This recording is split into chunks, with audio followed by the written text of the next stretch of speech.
So welcome back to Low Key Legends. I'm your host, Britton Stepatic, where each week I am humbled and privileged to have the opportunity to talk with some of the most amazing people in the creative and design industry. This week, my guest is none other than Michael Janiak, an entrepreneur, creative director, designer, artist with over 20 years of experience working in the interactive, e-commerce, graphic design, brand, identity, and motion space. A surfer, snowboarder, skater, musician, and family man, Michael is a jury member of the Webbies and Awards community and currently serves as co-founder and executive creative director of Pattern, a digital design and e-commerce agency that helps founders, disruptors, and visionaries find a place at the intersection of culture, community, and commerce. So without further ado, welcome, Michael. So good to have you here. It's exciting because this is our first conversation, and I feel like we've just been friends on social media forever, kind of tweeting back to each other or Xing back to each other, but that's a whole different gray area that probably don't have time to jump into. Totally, yeah. No, thanks for having me. This is awesome. I'm a big fan of the work that you've been doing with your studio at Rogue, and yeah, I'm super honored to be here today and chat with you. Finally meet you face to face. Yeah, mano y mano for sure. And well, just to reciprocate, I really love your work too. I feel like it's incredibly clear and so well executed and communicated, and that can be really difficult with e-commerce a lot of the time, and I find it difficult to do e-commerce. My developer has just kind of told me no, he doesn't want to do it anymore. So kudos to you and your team for kind of making it look effortless and just so beautiful at the same time. Thank you. I feel like the easiest low-hanging fruit question that I can ask is, did you get to smoke with Seth for Houseplant? Sort of. We met with him many times, and we were Zoom buddies for 6 months or so working on that project where we would just be Zooming like every Friday, every other Friday.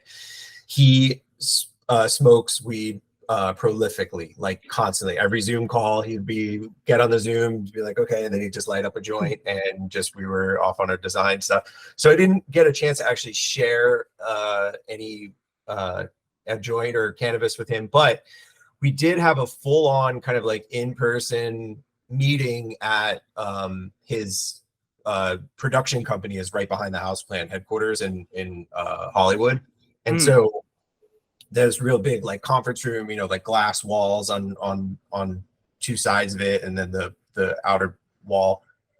And it was like him and his business partner, Evan Goldberg, who's his co-writer for, all of his movies and stuff. Their leadership team, like their e-commerce people, everything, their whole team. And he hotboxed that room. Like me and my whole team were there, and he just rolls in and he's just standing in the back, and he's just got this huge joint and he's smoking it inside. And everybody in that room got a contact high because he just constantly, smoking weed the whole time. So that was pretty funny. True to form, I guess the legends are true. I love Architecture Digest, so I watch like every kind of one of their videos that comes out. And oh yeah, he did a great video with them. Their studio is so, well, I guess their physical space is so beautiful.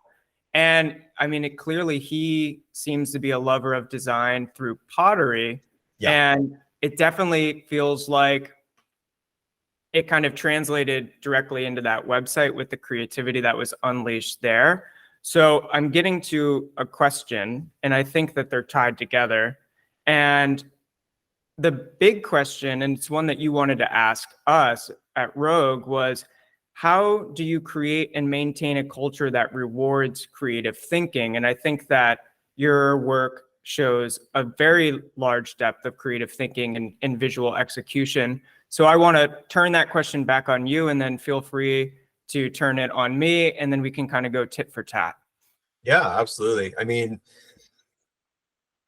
it's really hard to do, I think, generally speaking, in the agency or studio business, like whether you're an owner like we are, a founder like we are, or whether you're working at one, because I think especially in particularly in my neck of the woods, when it comes to e-commerce and D2C, like there's a really direct sort of financial relationship between design and the success or not, success of any type of design that gets launched and produced. And so there's just like a lot of technical variables. I think your developer was probably hinting at that early, like just some of the frameworks are super complex. So it's a bit of a rat's nest when it comes to that stuff. But at the end of the day, if you're just pumping out stuff that anybody else can do, like what's the point, right? There's no actual point in being an agency or a studio and being in business if all you're going to do is just, pump out things that anybody else could do, or you could just buy a theme, right, to do it, which is totally viable. That's a great move for a lot of people if they need to do that, get started quickly. So for us, a lot of it came from when we started Pattern 5 years ago in this niche of D2C and e-commerce, was sort of taking this idea that as we've matured in the space of digital generally, digital marketing, e-commerce, social being a part of that, technology has been more and more democratized and more invisible, right? So you mentioned Houseplant early on, right? They're on Shopify. Like so many brands are on like Shopify Plus, and you can buy a theme for $100, or you can invest hundreds of thousands of dollars in, bespoke design and build.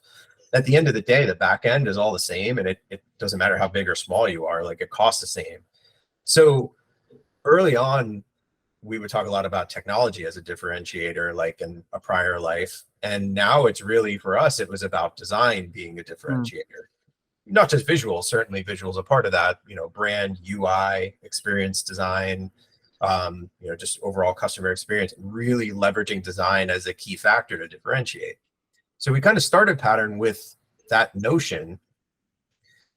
And through that, we knew that we would have to design our culture internally to be able to create space for our team to take smart risks and push things beyond the obvious, which is like one of our key tenets as a design team, right? Is like, if your solution's obvious, you haven't thought about it enough. And so what we try to do is really like, we have a sort of series of pillars that hold together our culture and our process around really deeply understanding what we're getting hired to do, and not just what we're getting hired to do, but why we're getting hired to do it. What's the reasoning behind, why a client wants to go this way or that way, or why they're having us, join them in this journey of redesigning something, or if it's a startup, helping them launch it. And then through that, through the understanding, through the immersion and the deep dives, creating space for us to just sit back and think like, what if we did X, Y, and Z, but we did it with a lens completely different to what industry they're in, right? And a lot of that cross-pollination, that's one of my favorite things of working at agencies and running them, is like just being able to take like for Houseplant, for instance, we took influence not from necessarily other pottery sites or houseware sites, but we took it from like street culture and brands that are doing like hyper limited edition drops, and work that into our equation so that it didn't necessarily sit super clean within another home goods brand, and it took other influences from culture and things like that. So we give ourselves permission to kind of like remix things. We give ourselves permission to kind of not just try wild ideas, but also like show them to the client. If you show something to the client that's off the wall and they even take 10 or 15% of it, you just made your project a lot more interesting, right? So there's a ton of that stuff that we try to do, and it's active practice. It's not sort of set it and forget it, but it's something that we kind of like remind ourselves and push ourselves on as a group, every project, in a lot of cases, in every iteration of a project, to really just create the white space to be a little bit out there, be a little bit different, and use that differentiation as a business advantage, really, instead of just something that might look cool or feels cool. So I think a lot of it comes down to that. And a lot of that comes down to a culture of being supportive of your team doing that and being willing to go to bat for them when it comes time to put that work in front of clients and really defend it. and really explain it in clear terms that it's not just because, like, that there's always good reasoning and rationale behind it too. I think that's beautiful and very kind of clear. One thing that I try to do is like anytime starting a new project, like there's always like the immediate thoughts that jump into my head, like, oh, I know how to solve this problem right away. And I usually try to back burner my first two ideas because they're probably like the most obvious and like something else that I've seen, and try to and it comes down to, if I'm still thinking about that like 2 weeks, 3 weeks into just like the strategy phase, then maybe it is something that I can go back to. But ultimately, it's something that I probably will throw away or just kind of like put in the mood board. And then everyone's like, okay, that's the obvious solution. Let's deviate from that and then find something that's truly inspired by the CEO, the founder, the company at large, their internal culture, and then find that unique differentiator, as you said, and then build around that specifically. I think one of the other things too that you just hit on that it popped in my head at first, I totally forgot to say it too, is like you really, and you kind of just said it, which is you also, like, in order to get to those really interesting potential directions or potential like solutions, you've got to be willing to leave a ton of stuff on the cutting room floor, so to speak, right? Like you just mentioned, like your first two ideas all they might be is a piece of a mood board eventually, right? For us, I mean, like for any site that we launch or any brand that we launch, like you're probably seeing a quarter to a third of the actual work, and the rest of it was just all the explorations and craziness and random, rabbit holes that we went down in order to get land in that direction, or land that sort of solution. And I think that's part of it too. Like you just have to have space in your process to really, like, not everything has to be a deliverable that you show to a client, right? Like a lot of things can just be like, you just need to go through, get it out of your head, and maybe take it to its logical conclusion before you can see like that could really work, or that could turn into something that might really work, or it's just like, no, it's not going to work. Let's just leave it behind. I feel like I know two different types of designers. There's like the designer that kind of goes in one direction and they just beat that path until it's dead, and they try to make it work no matter what. And then there's the type of designer that designs like 1,000 things, and you got to kind of reel them in and tell them to stop and pick a direction. I'm sure you have a multitude of different kinds of people at the agency, but how do you reel people in when they have too many good ideas, or they're just kind of spending a ton of time iterating and knowing what that right idea is? Is it a gut feeling or intuition? Definitely some of that. I think intuition is a very, very deeply underappreciated skill. Intuition, I would say taste, are two things that are very underappreciated in our field still. Like as a great designer, as a design, leader or director, like a lot of times, even though many clients won't necessarily say it, that you are being hired for your taste and for your point of view. And even as a junior or senior designer coming up into studios or agencies, you're being hired for that unique individual point of view that you bring to the table. So part of it is definitely like being able to a little bit kind of see into the future, having a vision for something and maybe seeing something in somebody's work that they don't even see yet, and really helping to articulate what it could be if they, took a certain directions or took certain kinds of feedback from you or from the larger team. I think another thing that works really well for us too is, because I used to be like that. Like I used to be all over the map. I would have like 7 different design directions going on, and they'd all be like half baked, and I just would have so many ideas. And what I found for me is time boxing has worked really, really well. Like, and even breaking things down to sort of break log jams. So for instance, like we might just be like, okay, take 3 days and come up with as many ideas as you can. And then when we look at all those, we'll all be able to, like as a team, say like, oh yeah, these 2 or these 3 or 4 or whatever out of these 7 or 10 have this is it, right? They align with strategy, they align with what we've learned about the brand or research or data or whatever it is. Like these are the ones that we can go with. And then we'll sort of like take a more fine-tooth comb to like the specifics of a particular design. But yeah, I mean, I think it's a combination of sort of like the tactical and technical of sort of like giving people enough time to explore, but not too much where it's just going to go, they'll just keep going. But then also really understanding, I think, as a leader, where the opportunities are both for your designers and for the clients, and trying to kind of like peer around the corner a little bit to see that.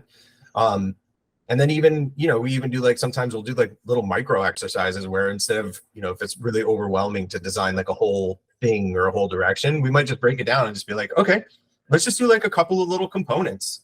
Like what does a slider component look like that's maybe super creative that we haven't tried before? What is like, let's like just sit here for 20 minutes and design as many buttons as we can and then see what's like sticking, So we do all sorts of stuff like that to just kind of like help us think through things, and then it helps us zoom out enough, and then we can zoom into the things we feel like are working.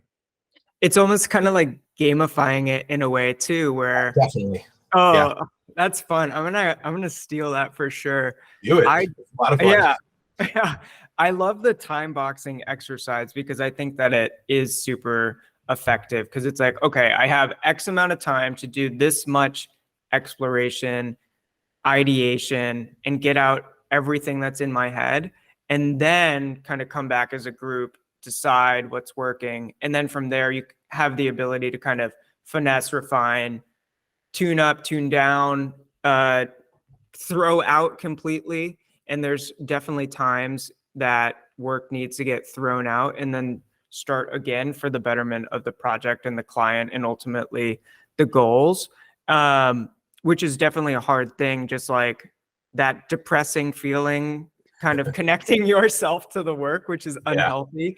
But then kind of moving past that, and then I guess ultimately elevating it even farther to new ideas and fresh ideas. So I think that is super cool that you're doing all of these mini kind of exercises to kind of push the boundaries.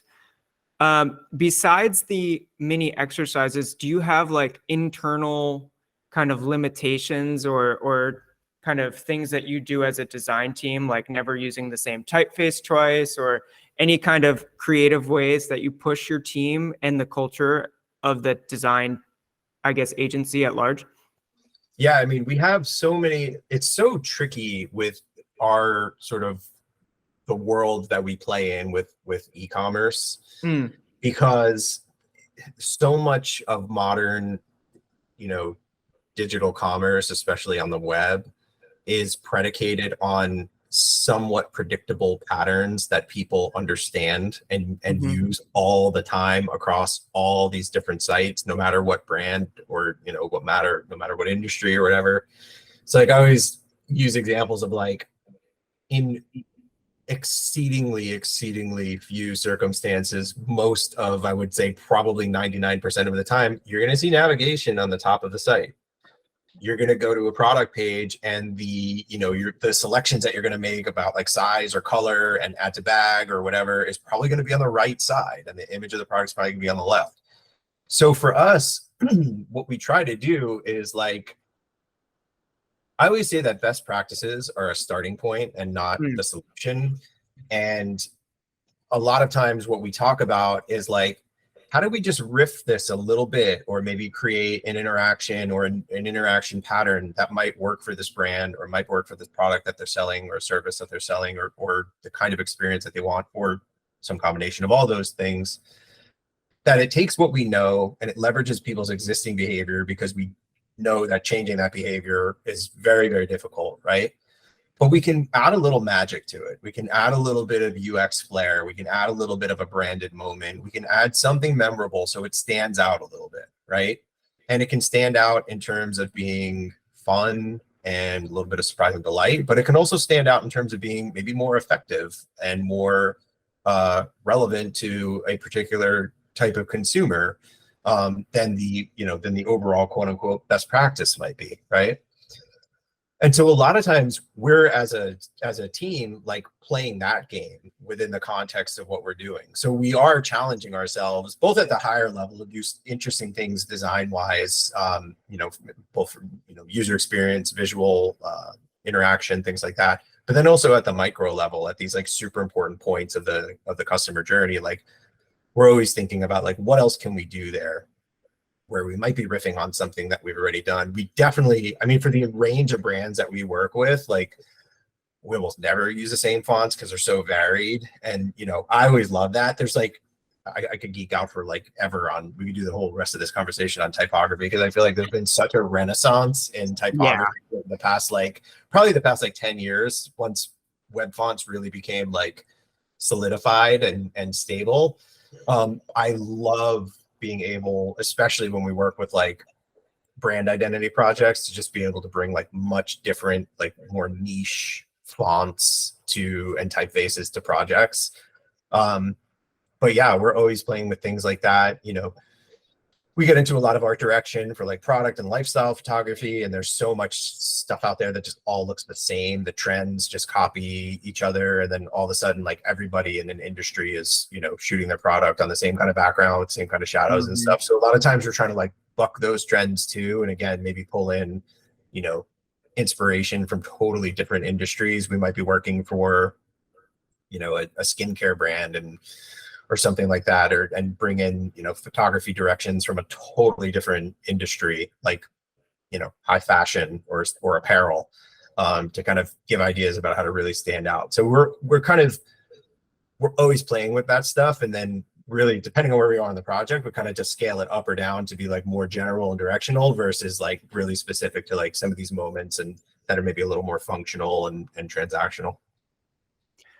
I think that trends definitely, I feel like I'm seeing them more and more, and maybe that's because I guess it's so easy to find work in your either industry or like on Dribble, Behance, any of these kind of places to see incredible creative work, that it's very easy to end up copying or quote unquote copying someone else in their style or following in that particular trend.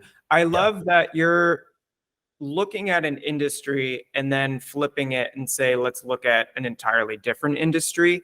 Where in your creative process does that kind of begin? Does it start at the very beginning when a client comes in? Yeah, usually that kind of stuff is we're looking at very early on, because a lot of what we would be finding as inspiration is a lot of times kind of like the spark that will set off some of the directions we might go down. So early on, one of the first things we do on the design side is we'll just, you know, we'll collect references from, you know, some of the sites that we like and get inspired by, you know, what some other agencies might be doing out there, or just agencies or individuals that are just launching awesome work, and say like, you know, okay, what are they doing? Like, that's interesting.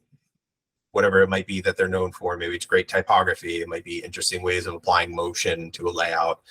Might be interesting, you know, grids or layouts themselves.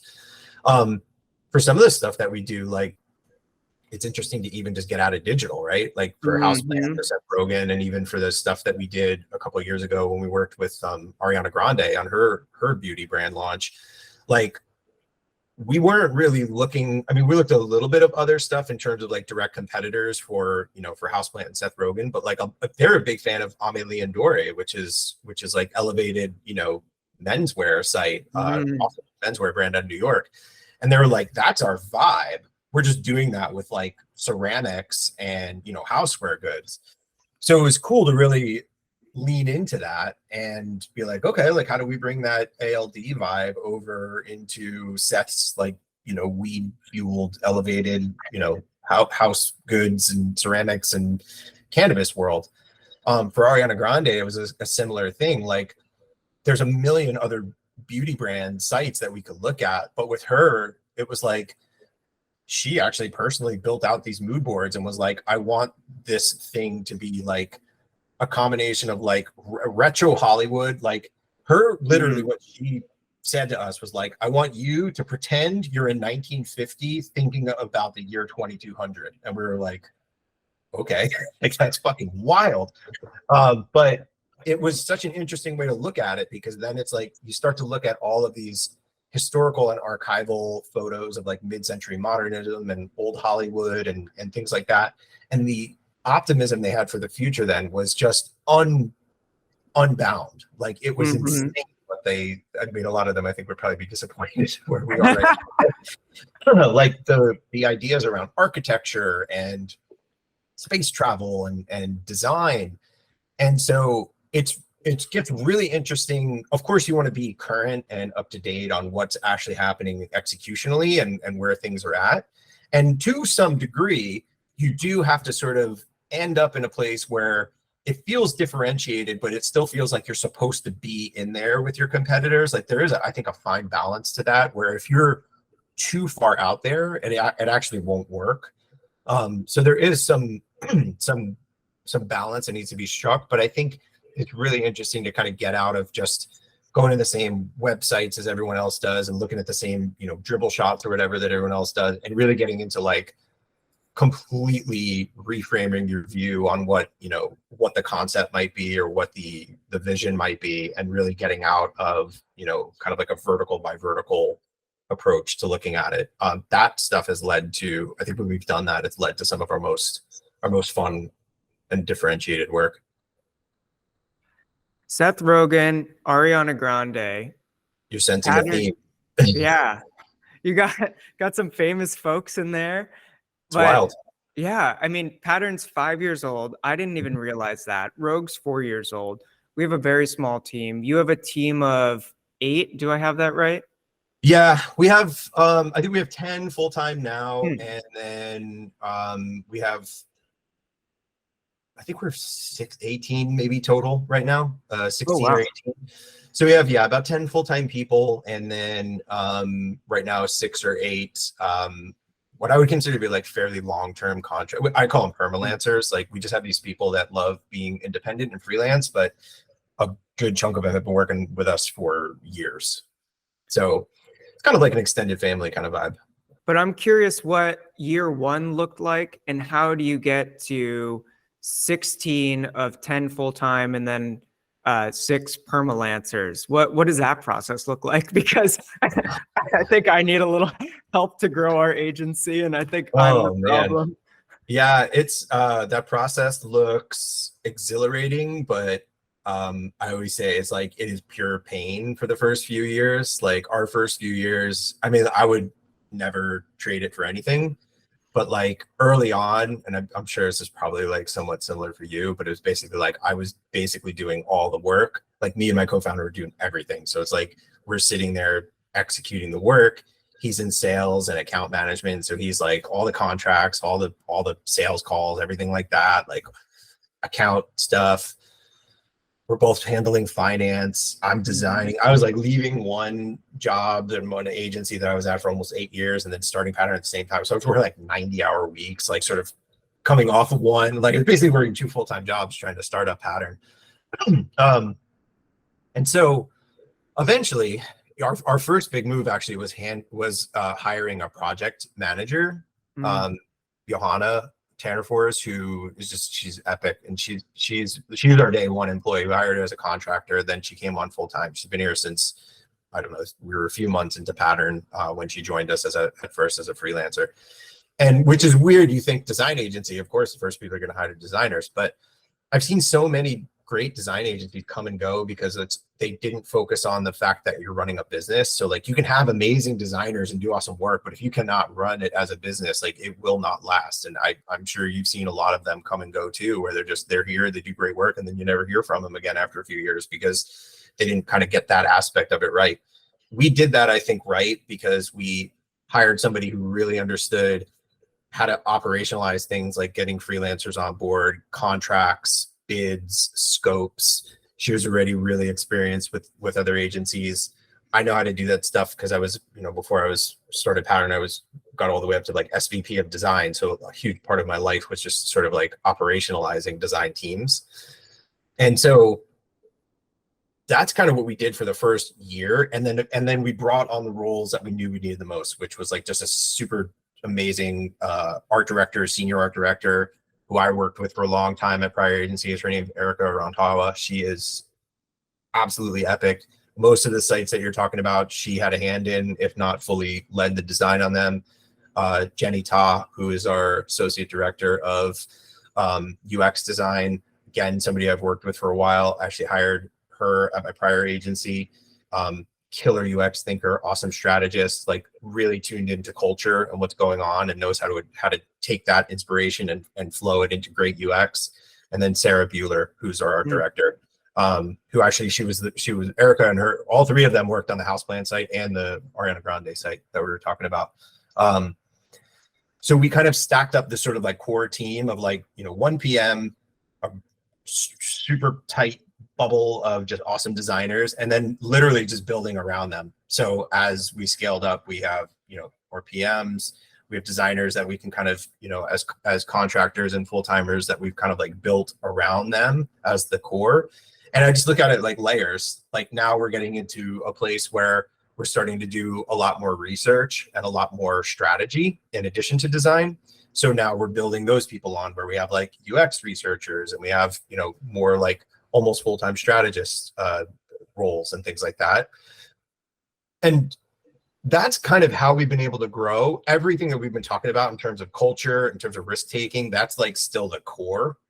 Like our principles don't change, but we've learned how to apply them to more and more things that are additive to the design process. For us, mostly that's going to be research, strategy, in addition to what we're doing on, brand identity and UX and UI design for e-commerce. And then of course, like we want to be able to, we still partner for a lot of dev work, but I think for the smaller, more like creative development type work, which is I think a lot of like what I see from you guys is more of like that front end, just more expressive development type execution that we want to start to bring into. My vision for that is actually to make development feel like part of the design process, because I feel like the execution of that is so similar. Canvas is different, obviously tools are different, but you got to have somebody who's got great taste, who understands nuance, right, and can really build to that vision. So that's the other thing that we're going to be doing. We're actively avoiding being a full service agency. So we want to grow and get better and do awesome things, but we're not going to do it by like offering marketing campaigns and like social and performance marketing and stuff like that. It's just not what we do. It's just not what we do. There's a million people that could do it better than us. And we want to grow by staying really focused on like what we're really good at, which is basically strategy, design, and execution for our little e-commerce and D2C niche.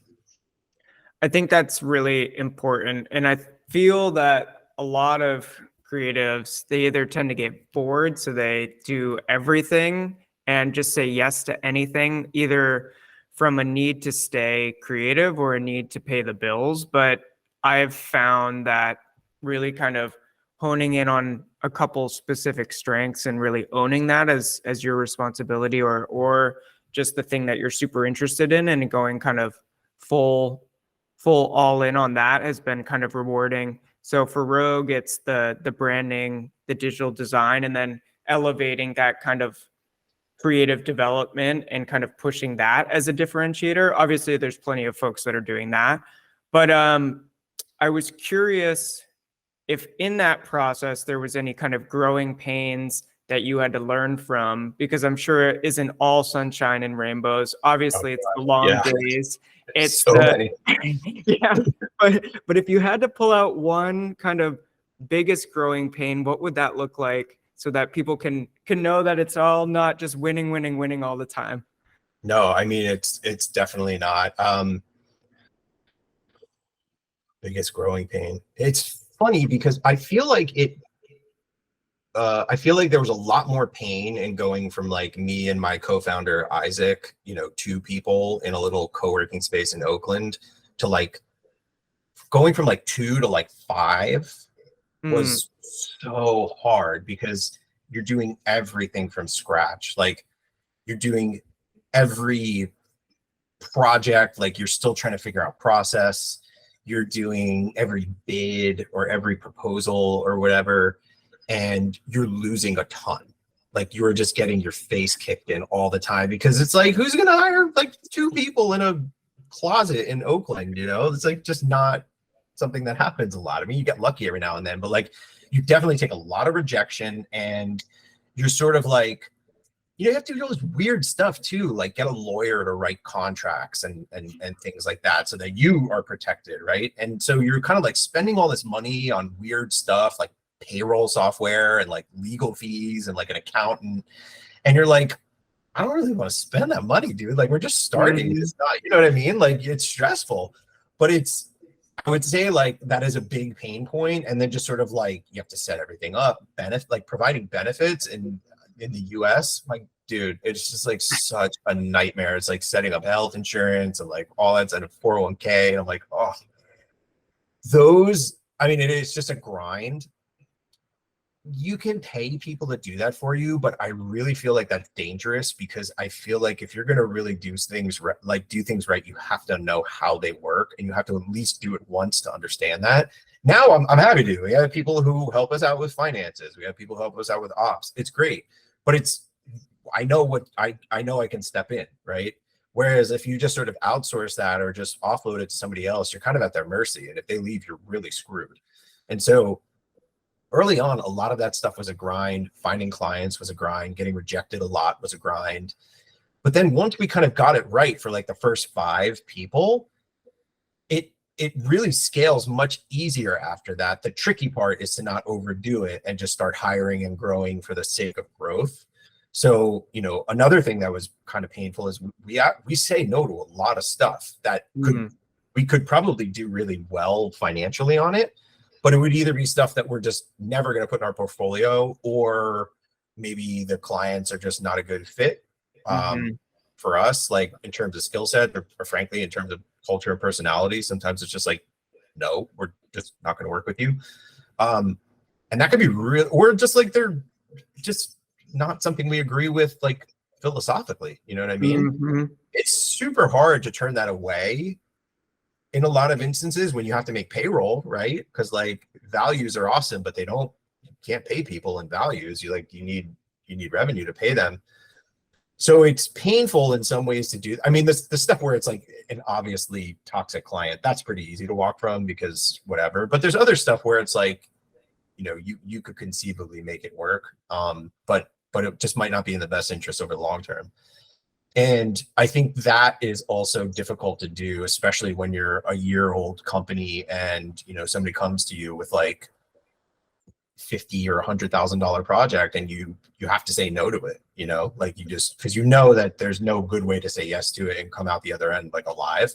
And I've seen many agencies get burned, really burned, by clients who have just taken them to the woodshed and almost bankrupted them in some cases on just a single project. So while it's like hard to say no, keeping that stuff in the back of your mind, like saying yes isn't always a sure shot, and money isn't everything, even though it's important. And I think you're lying to yourself, like people are lying to themselves if they say it's not, it is. But yeah, those things, I mean, we still say no to a lot of projects. We're just in a much better place to do it where we can be selective. But a lot of that other stuff is just a grind, and it's not necessarily like soul sucking, because if you're into, building your vision out and hiring great people into it, like it's awesome, but it's exhausting. Like it's hard to do. But I would say definitely like getting told no, 50, 60 times over the course of a year, or like whatever it is. I mean, the amount of times I've been told no, or lost work in the past few years is insane. It's like comical in some ways when you look at it, but it's hard. You have to have a thick skin. And the only way to get that thick skin is just keep doing it. Just keep getting up and getting after it every single day. That really is the winner's attitude, is just never letting something defeat you, to choosing to get back up every single time. And it is hard. It does suck a lot of the time. So it takes a certain stubborn person to try and run a creative business, especially when working for clients. I feel like you have to be equally stubborn in a different way if you're a musician or a visual artist in that regard, because you're getting told no a lot, I'm sure. Oh, yeah. Probably maybe even double the amount that we are. But yeah, it takes a particular thick-skinned individual. You do So like really have to be like almost delusional, like borderline delusional about your ability to convince yourself that you can pull it off. Like you yeah, really have to, it's a fine balance, like between being like delusional or like egotistical, but also just like you have to stay on the sort of like I'm optimistic that this will work kind of thing, and I'm getting up and going after it every day because I'm optimistic that what I'm doing is, you know, awesome, versus like getting to the other side of it where it's just like you're just completely delusional and possibly an egomaniac. So it's like very, very fine line of like swagger and humility versus, you know, crossing over. It's kind of like genius and insanity, right? I left my first agency job, freelance, and then was just like, fuck it, I'll just do this my way. And That's awesome. it's awesome, but then you're like, oh, I don't know anyone. It's like I had a previous conversation with David Lebowski about starting at a young age, and it's definitely a challenge with no kind of connections and not having your network work for you. Yeah. And I think that anyone who's trying to do that now definitely know that you need savings, and you definitely have to grind and reach out to people and form relationships from nothing in a friendly way, and not just kind of spam people's inboxes until they tell you to shut the fuck up. But Yeah. I think uh, so. I'm curious, what gave you your thick skin and made you want to start an agency? I mean, it's funny. I was kind of like reminiscing as you were talking about that stuff. So like my original plan was I wanted to, I don't even know how I picked this number, but I think it was like by the time I'm 28, I want to start my own agency. Oh wow, And we had the so, same number. yeah, what, where does that come from? I Is have it just no like, idea. I don't know I if don't it's know. like the 27 club, like all these Yeah, like things. make it through that and then do your Yeah. own thing. Like, yeah, it was so, yeah, I mean, it's just wild, but that was my thing. I had that in my head. I'm like, I'm going to get, you know, I'm going to graduate from college. I was 21, just not even, you know, I would turn 22 a few months later. And that was 2002 when I graduated from college. And I was like, yeah, and, you know, 6 years, basically, I want to, you know, start my own agency. Because I come from a family of immigrants and entrepreneurs, right? So they came over here off a boat, like during, like, you know, we're my half my family's Jewish, right? So a lot of them came from Poland and stuff, like literally escaping concentration camps and persecution. The other side of my family was just escaping war, right? Because it was brutal over there back in the 30s, 40s, and in some cases the 20s. And so, you know, when they came here, I mean, that's all they did was basically like work low-level jobs to save up enough. And then, you know, both of my grandparents were entrepreneurs. They both owned their own companies, multiple companies. My dad, you know, was an entrepreneur for a while. And so I just always had that drive. So I always knew I eventually wanted to do my own thing, like from fairly early age.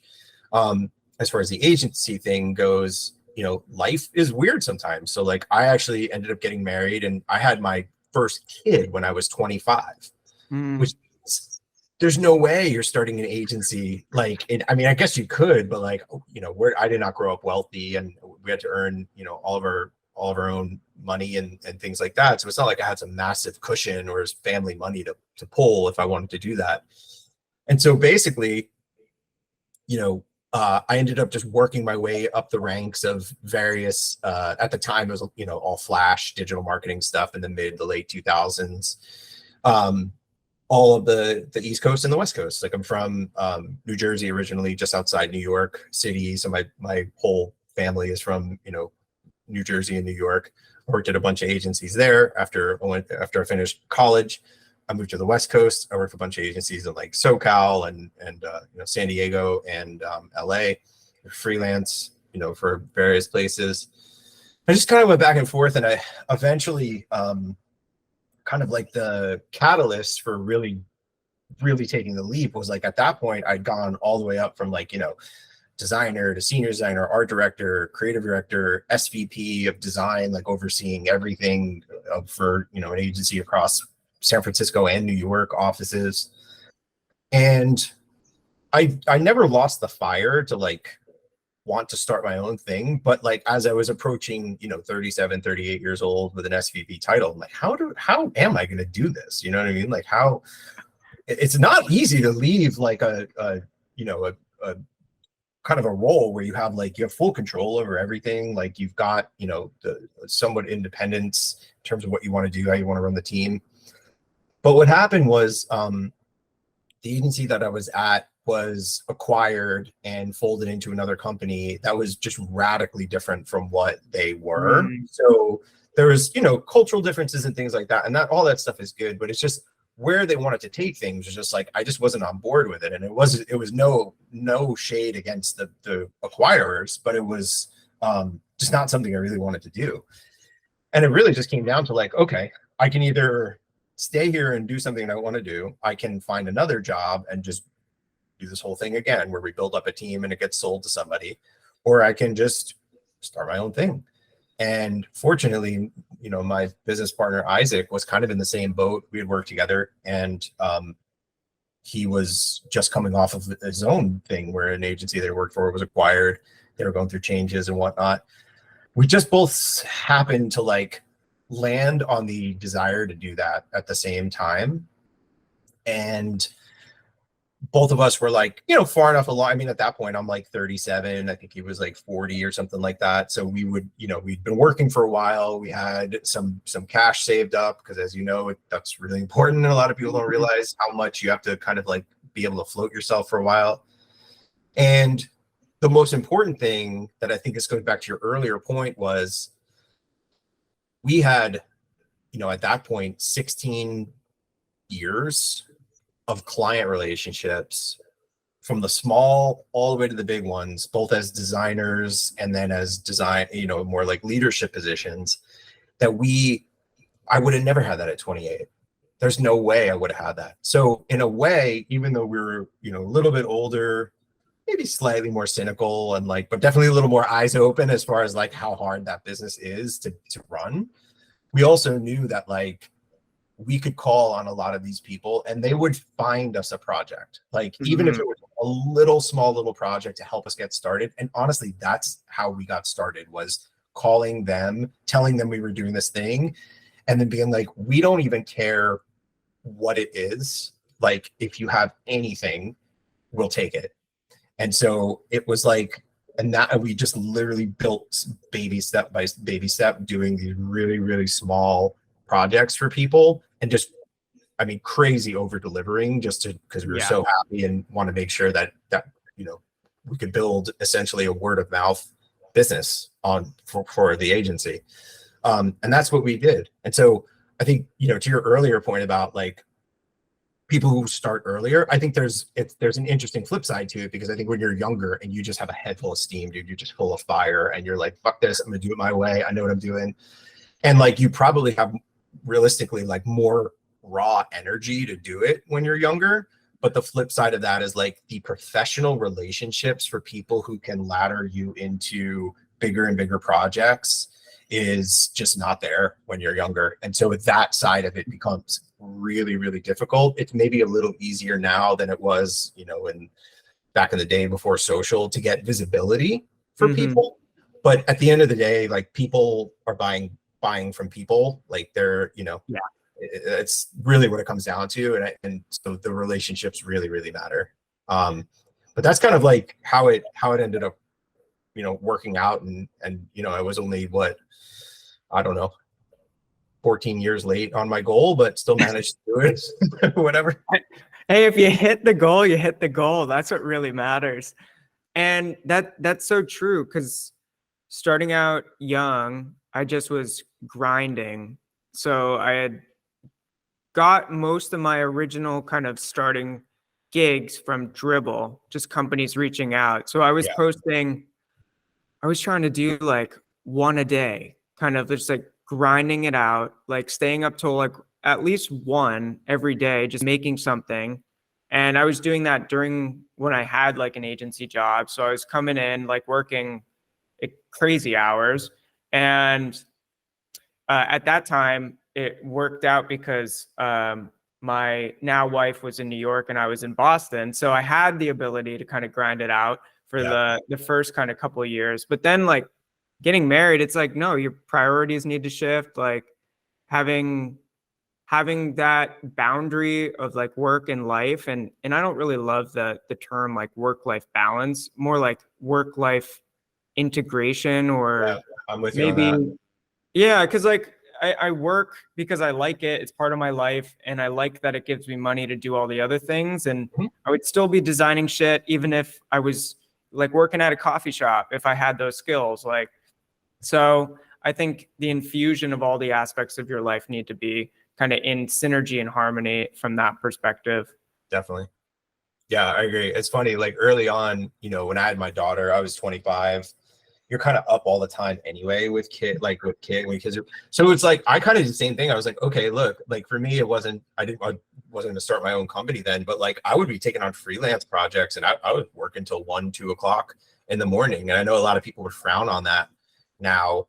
But it made me a better designer. Like I was constantly working on my craft and I was constantly pushing myself to get better. And I was earning extra money on the side that I felt, you know, that's important. Obviously important when you have kids, you have like a whole bunch of other stuff to think about, but like I kind of leveraged it that way.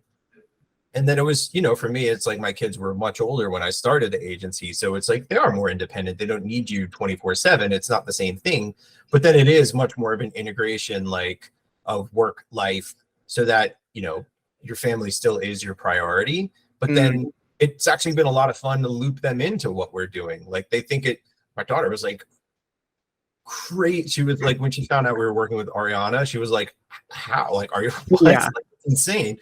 You know, and like some of the other clients, like my wife is a huge Seth Rogan fan. She was so jealous that we went down to LA and got hotboxed with him in his conference room. Like, but it's really fun to also bring them into like, oh yeah, here's the ups and downs of like running a creative business. Like we won this. Isn't that awesome? We're working with Seth Rogan. We're, you know, we lost this and that sucks. That's going to hurt. You know what I mean? Like, but I think it's good now because that can be integrated like more naturally. I could tell them about my day or who we're pitching or like what kind of, you know, outreach we're going to be doing or what kind of projects we're going to be launching that are maybe interesting, you know, to them and where they are in their lives as kids now too. And they get to see a little bit of, you know, how to do that, which I think is valuable. And I'm sure kind of seeing your work ethic and how you're kind of from a lineage of entrepreneurs will only kind of influence and impact them in the future.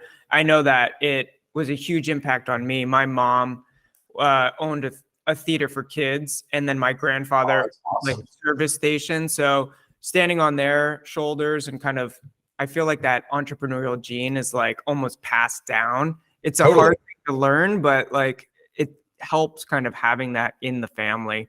Yeah. Definitely. I agree 100%. It's been interesting. And, you know, I'm the oldest of 4. So like not all of my siblings are entrepreneurs. Actually, I think I'm the only one right now that is, and that actually is owns my own business. But there's also kind of like just an outlook and a work ethic and a drive that's part of that too, where even if you don't necessarily, you know, want to or have the opportunity to do your own thing, like my sister is a trauma nurse, you know, in ERs. It's kind of hard to be a founder when that's your, you know, she's not going to start a hospital, right? But there's a work ethic and a view on, you know, taking pride in whatever your craft is and doing the best you can possibly do that I think comes with the territory of you know, entrepreneurship or being influenced by a family of entrepreneurs that I think is really valuable. I wanted to pivot to influences and talking about the current lack of design heroes and its effect on the industries. This is coming from you, but I do think that it's an extremely valid point because as I was going through design school, we were given all these examples of incredible designers from a variety of different industries, whether that's Eames. I feel like Sagmeister was definitely a name that was dropped all the time. For sure.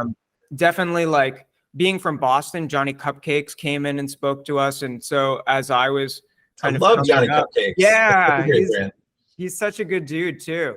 But hopefully he comes on the show at some point. That would be epic. There isn't a bunch of names that I would kind of shout out to that same sort of level at this point in time. And I'm curious your perspectives. This was a question coming from you, so I'd love to kind of dive in. Yeah, I mean, I was having this conversation with a friend of mine a few weeks ago, actually, and we're sort of like, in a way, lamenting that aspect of, creative or design culture right now, because it's funny. There's a lot of studios that I think are doing great work, and that's always valuable. I mean, I can look back 20 years and I can still point to, like, the Juxt Interactives and Firstborn and like some of those first wave Flash companies, Domani. But I worked at a few of those. I was just like, that was my dream. Like, I want to work there. And so there's always, I think, studio nowadays. It's a whole different group. But like, I love what like Locomotive is doing. I love, there's like just a ton of different studios. Build in Amsterdam. Born Fight, like Dog Studio, Basic Instrument. Like, there's no shortage of good, I think, studio work coming out. But there's something to be said of like the individual contributors of design and how much they influenced like movements within design. And so, like, yeah, when I was in college, it was definitely like Sagmeister had started to come up a little bit. He actually was a little bit more bigger and notable, probably a little bit after I graduated, but it was still very, like, I think, pre-social media and stuff like that. When I was in college, it was like, David Carson, Tyler Kalman, Josef Miller-Brockman, right? Like Milton Glaser and Pushpin Studios. I mean, there's tons of, like, I don't even know if you can see it, but I have a bookshelf. Like, I have tons of these people in these books, right? And I really, really felt like connecting with their work and being drawn to and resonating with their work informed my approach to design, because there was a lot of different schools of thought, right? You could be sort of like, no, design always has to have grids and it always has to be influenced by Bauhaus or like Swiss modernism. And then it was like David Carson came along and was like, actually, you don't even need to read type. You could just make it something. Like, you could blow it up and it could be just a feeling. And I'm like, that's fucking wild. And a lot of things that actually got me going down the path of design was like originally print stuff. And a lot of it for me, the influence came from counterculture stuff. So for me, my way into design was like skate culture, surf culture, snowboard culture back in the 90s when it was really subversive, punk rock, right? That's the stuff that got me into it. And then finding out that this dude in San Diego, David Carson, was like taking those influences and doing this insane shit for Surfer Magazine and Ray Gun. And I was just like, my mind was blown. Now it's like, who would I point to that's doing things like that are like literally reinventing or recategorizing what, even in his case, what the purpose of design even is? Like, nobody really before him even entertained the idea that design didn't necessarily have to be readable, that it could actually just be used to communicate a feeling, and that the information was secondary. That was like, we take it for granted now, but that was so radical when he came up with that idea and then started like executing it. I don't really know who I would point to now. And I think that's a little bit sad, because I think it limits the inspiration and therefore I think limits the sort of top level that you can get to as a new designer coming up, or maybe somebody who's in your career for a little bit, because a lot of the stuff, even as good as it is, it's still just replication of things that already existed in some way or another, right? There are some excellent, really good versions of that stuff. Don't get me wrong. There's some really inspirational versions of that. But like, I mean, what are you going to do? Are you going to look up to like material design? Like, is that your inspiration point for great design? It's not bad, but like, it's a enterprise design system. Like, I just don't find that stuff inspiring. Certainly, maybe it's challenging, and there's some interesting stuff about maybe having to roll that out across like Google products. But like, at the end of the day, it's corporate stuff. It's set the bar for like what's the most innovative, emotionally like challenging, things that you can create. So I do think it is not great that we don't have a ton of individual, or not even a ton, but just a number of individuals that are doing that kind of work, and maybe they're out there and it's just harder to get recognized because there's so much stuff out there, but it's definitely harder. And I think it's definitely a bummer as far as, being able to challenge yourself and find, new perspectives.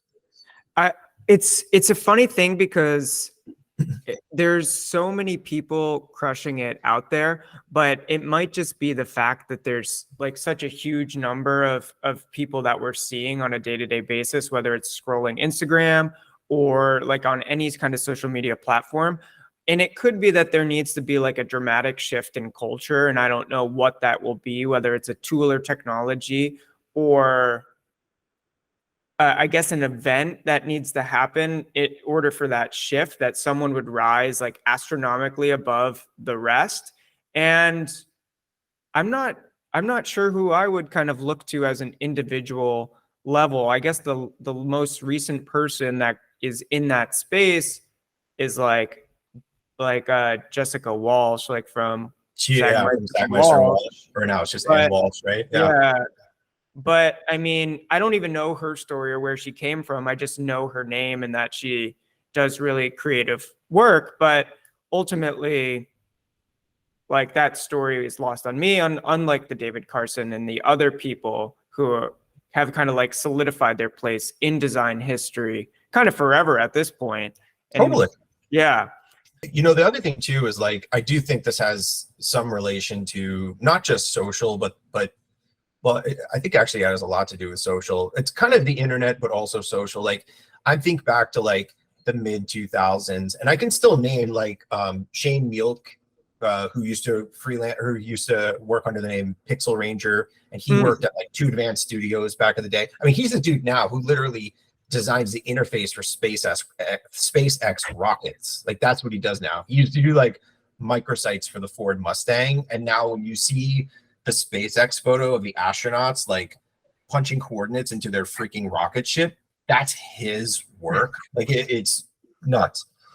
He's like still around, but like if you didn't know that, you wouldn't know where to find him. You don't like, you know what I mean? It's like, and he still got a lot of recognition and like back in some of the community stuff like QBN and News Today, which I'm probably aging myself, but that was a really big like designer kind of like forum, I guess, back in the day. Paul Drohan is another inspiration of mine. He works under the name D5. He's another one who influenced my style a lot. There's a bunch of them that like, Tim Nolan, spent 2000s, graffiti artist, awesome interactive designer, got to work with him a few times. You could still kind of do that and launch interesting things and have a name for yourself and associate it with like a style or an approach or a philosophy or in some cases like a school of design thought, even into the internet age. And then now with social, it's just all, some of it, a lot of it is still amazing, but it's all derivative still. Like in some degree, it's still derivative. And I don't know if it's because all the platforms generally like have the same constraints, or it's just because our way of consuming things is just translated into just these never-ending feeds. But back in the day, like Carson, those guys, Paula Scher, like, all of these people, you had to commit to paper. Like it was not a insignificant thing to put a book out, right? So it's like you put out an artifact and people either reacted to it or they don't.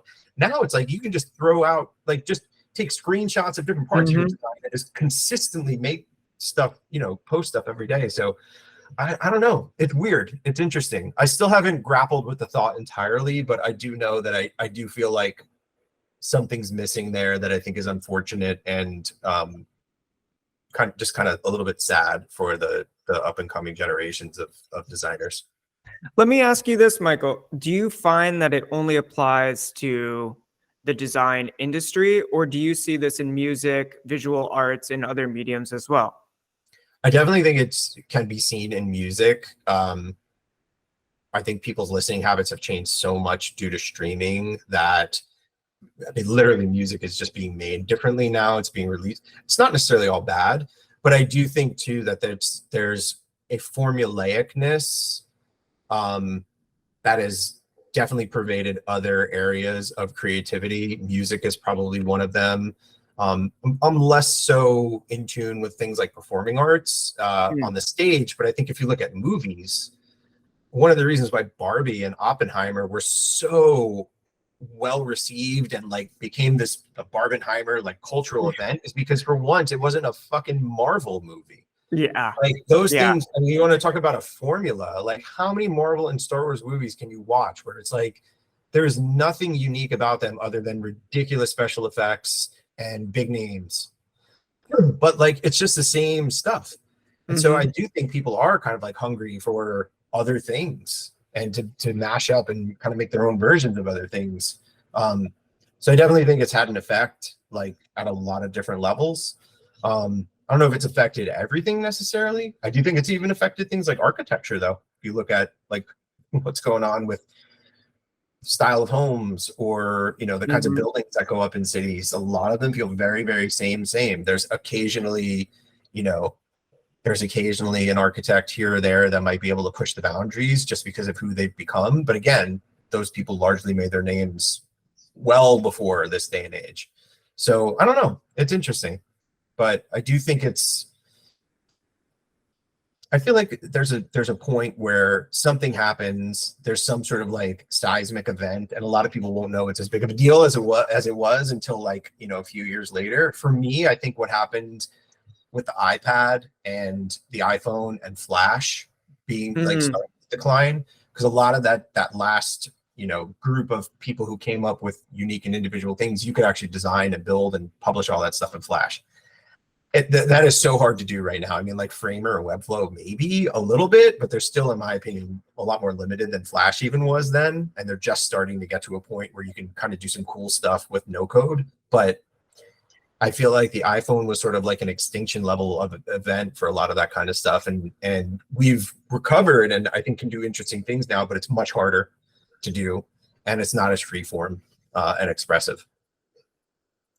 There is a lot of like homogeny in just like all creative industries. I think like you kind of have to dig for like the true nuggets of uniqueness. And that's really like, I think a lot of the issue of what we're discussing at this point in time is just the amount of digging that you have to do.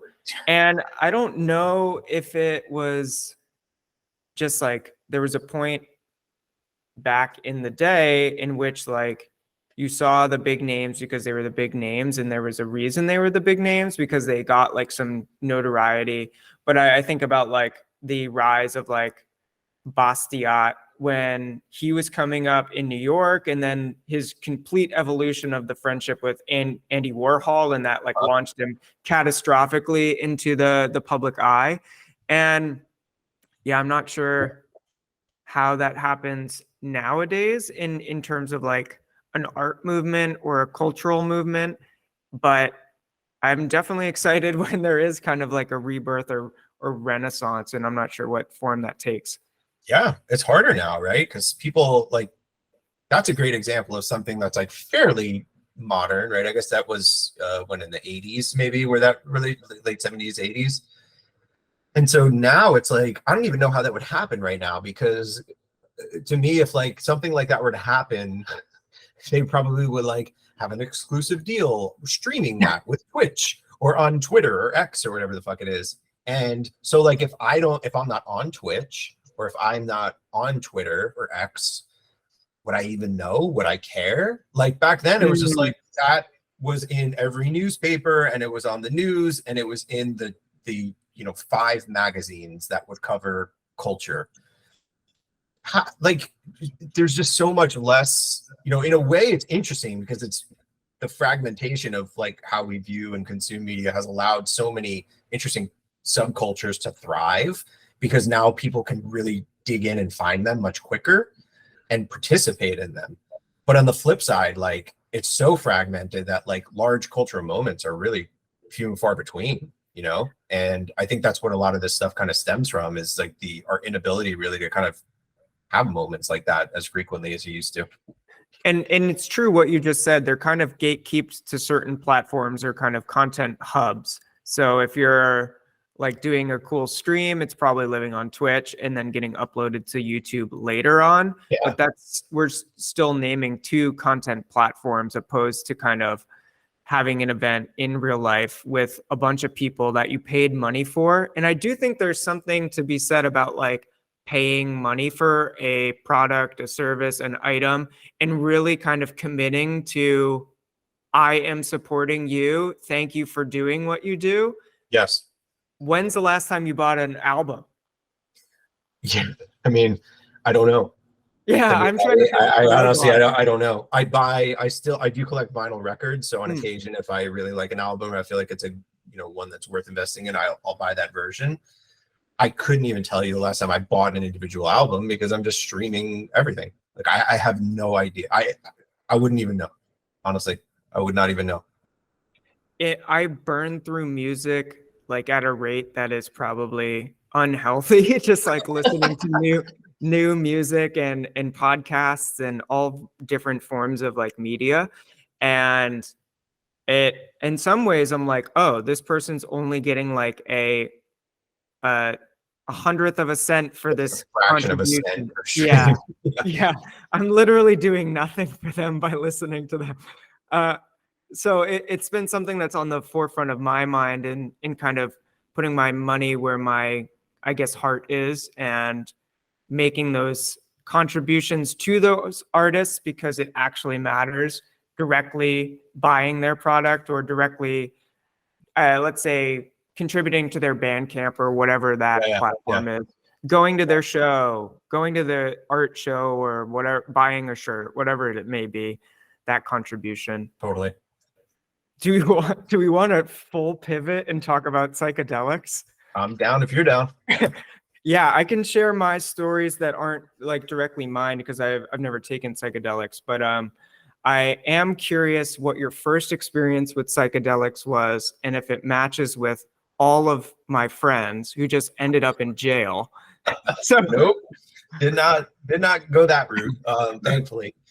No, I mean, it's funny because I brought up that because I, have done a fair amount of experimentation with them and still do on occasion. And they've been very interesting, I think very helpful to me for a number of reasons, whether it's from sort of like a better understanding, I think, of the world and my place in it, to helping process trauma and traumatic events. And then also it's helped me sort of like, there's a really interesting aspect to psychedelics that's worked for me where I think as you kind of like get older and become really good at something, you can be good at it, but also stuck in kind of like these grooves or kind of like these patterns that you are very hard to get out of because you know that they work for you. Yeah. And so, but at the same time, like, with a lot of the work that I do, it's actually, you have to think in patterns. You have to think in design patterns and systems and components and things like that. And so it's really hard to break them or do things that are scalable and based on patterns, but don't feel like it. They don't feel repetitive and they don't feel boring and stuff like that. Psychedelics for me have like really taught me a way to kind of like see the patterns in my thinking and in the world, but then also observe at deeper levels how intricate patterns can actually be. Like they don't have to always be simple. They can be really complex and they can be really beautiful, and you can do really, really intricate, interesting, unique things that ultimately the pieces of it ladder up into a pattern. As an artist, like Escher was really one of the combination of Escher and psychedelics was really what unlocked that for me, because that dude was a straight up mathematician that just happened to be good at drawing. His artwork is absolutely like 1,000% based on that notion that you could create incredibly intricate, seemingly insanely random pieces of art that are actually mathematically and patternistically like just exquisite. And so and I suck at math. So I was really weird that I was just like, I love this artist so much. Like, I can't believe that. Like, but he would consider himself a mathematician well before he considered himself an artist.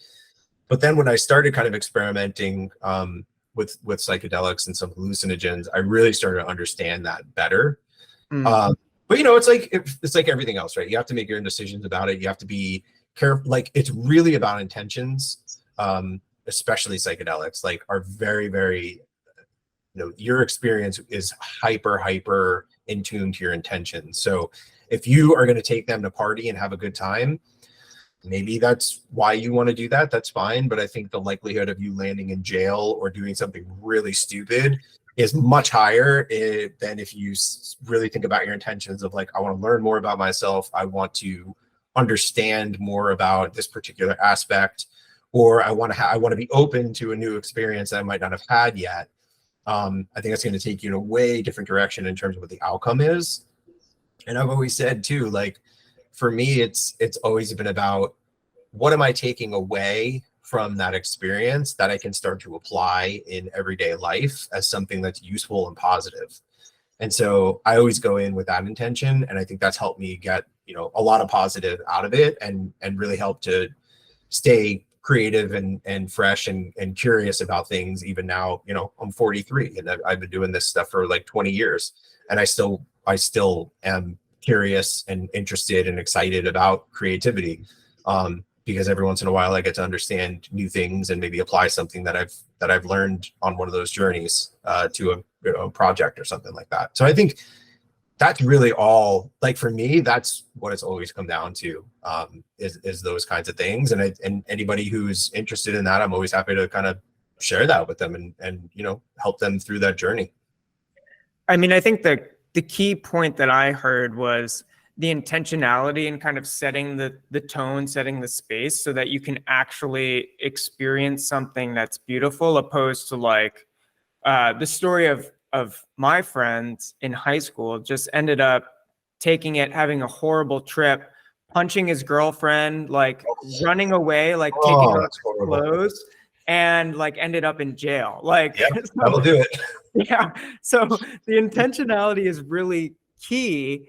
And I do think that the research that's being done for all sorts of beneficial reasons, whether it's PTSD, whether it's trauma, is incredible. And a lot happening in California and in Austin and other places where I think it's just amazing. And hopefully people can get help, and that our country can finally agree on something that people deserve to have help or whatever. That's a different rabbit hole, but totally. People deserve to be treated in a way that actually helps them. And I think psychedelics is doing that in a very interesting, profound way. Definitely something I would consider and will consider in the future. I feel like there's a point in my life where I'll hit that sort of wall in which I do want to actively try to open up my brain to a variety of different new experiences. And the one that I've done recently to try to do that is just picking up surfing. And oh man, that's my medicine. Surfing is my daily, or I wish it was my daily, but yeah, that's my church. Yeah, for sure. And there is, like, that's a really good point. It really is like a therapeutic spiritual experience in which to slow down. It's just the rhythm of the waves. It's you, a board, so a piece of wood or fiberglass, whatever the hell it is, the ocean, and you could just not catch a wave for like the entirety of the time, but it's still a therapeutic meditative process. So I was curious, we can go into surfing all out, but what other activities are you doing to find that intentional slow time or therapeutic time or meditative healing time that gives you the creative boost or that reframing of a new idea that you can take it back to work? Yeah, surfing is a big one for me. It's really probably the top one in terms of what I get out of it. I've been surfing for a long time, and like, yeah, I joke around, but I'm like, some people go to church or synagogue and I go to the ocean. Like I surf. For me, it's just the combination of like physical exertion, which I like. I tend to have like a lot of energy, and if I don't use it, I get like kind of, I just go a little stir crazy. Mm. And then just like you said, right, being in rhythm with nature and the ocean, like directly connected to it. And then, I mean, literally with surfing, it's like you are riding pulses of energy. Like that is what you are doing at its root. It's a pulse of energy that just comes through the water, and you connect with it for however long. I love it. It's almost like yoga for me. Like I can't really do yoga, but I can surf for hours at a time and get the same kind of meditative and calming effect. I love being outdoors. So a lot of the stuff that I do to reconnect is going to be outdoor stuff. I'm lucky. I'm in Northern California. Trails, whatever. Like I love exploring. I love hiking. I love climbing. I've done things like, climbed Half Dome and stuff like that in Yosemite. Done, like going places that are just the scale of which makes you feel small and significant, because it just reminds you that what we do is ultimately small and insignificant, as serious or as much as we love doing it. Like places like the Grand Canyon or places like that. And then I actually really enjoy, I enjoy travel generally, but I particularly enjoy just exploring new like cities or just parts of cities I haven't been to yet.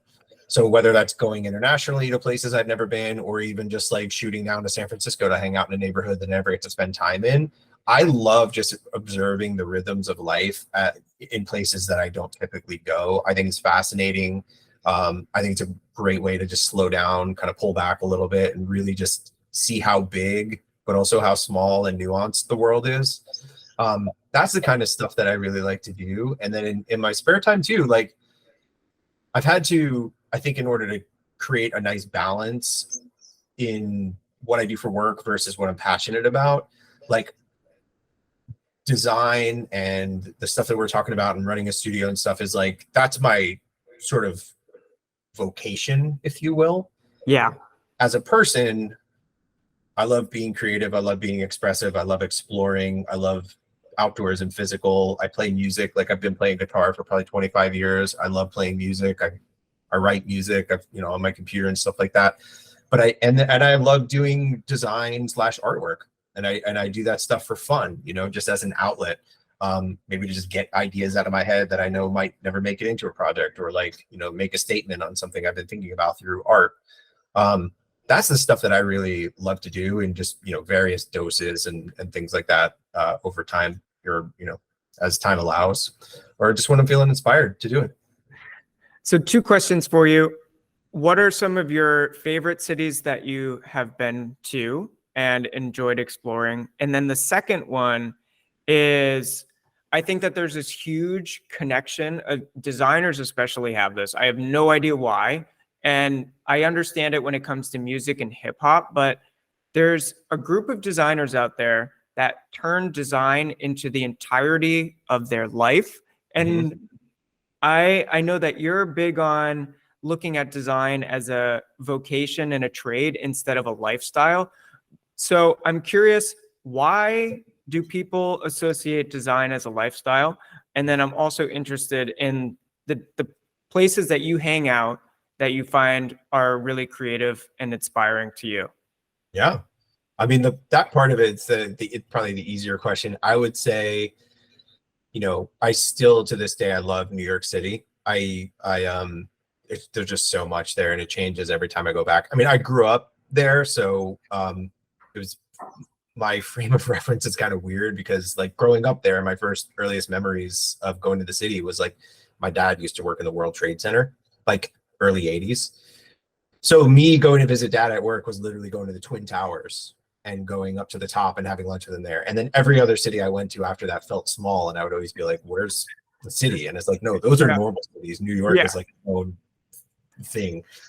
I still love going there. I love, I've always felt really good in Boston. I really enjoy that city. I lived in San Diego for a while, and I still feel like soul nourished every time I'm down in that area. And I very much enjoy Los Angeles too. Internationally, I would have to say top of my list right now is Copenhagen. I absolutely love that city so much. I cannot say enough good things about it.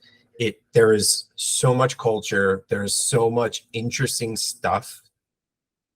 I just every moment I was there last year, and it was just incredible. I just absolutely loved it. It's like the fashion, the design, the history, the people, like was just unbelievable. That is definitely like top three for me right now. I actually also really enjoyed Athens when I was there. Totally different kind of vibe. Lot more gritty, like a lot more there's this weird interplay of like super duper ancient history, right? And then like sort of like this modern metropolis. But I absolutely loved Athens. It was super, super cool. So those I would say are like tops for me right now, as far as like where I like to go. And you know, we've got some others on the list that we're gonna try to get to over the next few years. But those places definitely I think are for me, you know, as far as cities go, where what I like lately, the kind of stuff that I like. And you're in San Francisco, or probably the neighborhood. Yeah, I'm a little north of the city. I'm up in the North Bay, but yeah. Gotcha. So if we were to go on a first date, where would you take me in San Francisco or the North Bay? That's a good question. Let's see. I mean, in the North Bay, there's actually, it's kind of mellow up here, but there's a lot of cool stuff to do. We could probably do, I don't know, maybe do coffee somewhere at like Equator Coffees, and then you could do a hike up Mount Tam. Like that's a good one. Or you could drive the long windy road through the redwoods and head over to the beach on the other side at Stinson. That'd be a good one. If we're going to go down to the city, you can hit we could hit the overlook at the Golden Gate Bridge right there at the Marin Headlands. Is like freaking awesome. Stop there for a minute, and then I'd probably head into the city and maybe go to like Haight Street or Hayes Valley. It's like some really cool shopping, good cafes, great food everywhere, and then maybe head down into the Mission for a drink in the afternoon or something like that. Like that's I'd probably do something like that. Yeah. Hell yeah. My California geography is so bad. I'm an East Coast kid, like through and through. My parents moved around a lot, but I've spent the majority of my life in Massachusetts and then New York. Yeah. So like the California makes no sense. Like when I hear all the names like thrown around, and I'm just like, I don't know what the fuck that is. Yeah, it's wild. Eventually I'll get out there, but oh yeah, you should definitely come. It's so crazy. Like I used to live in San Diego, which is like 25, 30 miles north of Mexico, right? Just down there. And it's about 100. It's basically the difference between San Diego and LA is like the difference between New York and Philly. It's like 100-ish miles or so between the cities, right? And then San Francisco from San Diego is like 8+ hours north. Like it's far. It's about 550 miles north. So it's a solid 8-hour drive. I would have friends, East Coast friends, right? That would be like, call me. And of course, everybody moves to San Diego and everybody wants to come visit and everybody wants to come learn how to surf, right? And I'm like, yeah, come out, come hang out, whatever. Like, it's all good. They'd call me and be like, dude, we got these awesome, like super cheap tickets to San Francisco, like, or to San Diego. Could you come swing by San Francisco and pick us up? And I'm like, no, dude. No. I'm like, I can't swing by at a 16-hour round trip to get you to because like you just don't understand it until you really are here, like living it. It's very, very varied. It's pretty wild. Yeah, and then San Francisco, the Bay Area is its own like ecosystem and like weather bubble opposed to the rest of California, which is crazy. It's like probably 90 degrees outside my house, right? I'm about 25 miles north of the city, right? And it's like 90 degrees here. And if I drive down to San Francisco, it's going to be 65. Like it's just, and it's 20 miles. That's insane. I forgot the other part of your question. Oh yeah, that's right. Sidetracked. No, there was another part of the question. That's true. So this is a more in-depth question. Is that designers have this strange tendency to link design to like their life, and it becomes everything and everything they talk about and do. And I'm not sure where that comes from, but I mean, I fell into the trap when I was kind of getting into the career in the creative space, it's like all I did, I only wanted to talk to designers. I was just grinding it out and felt like all I had to do was hustle and kind of design. And I did turn it into my lifestyle. I did nothing else besides like throw on TV and then just design at night.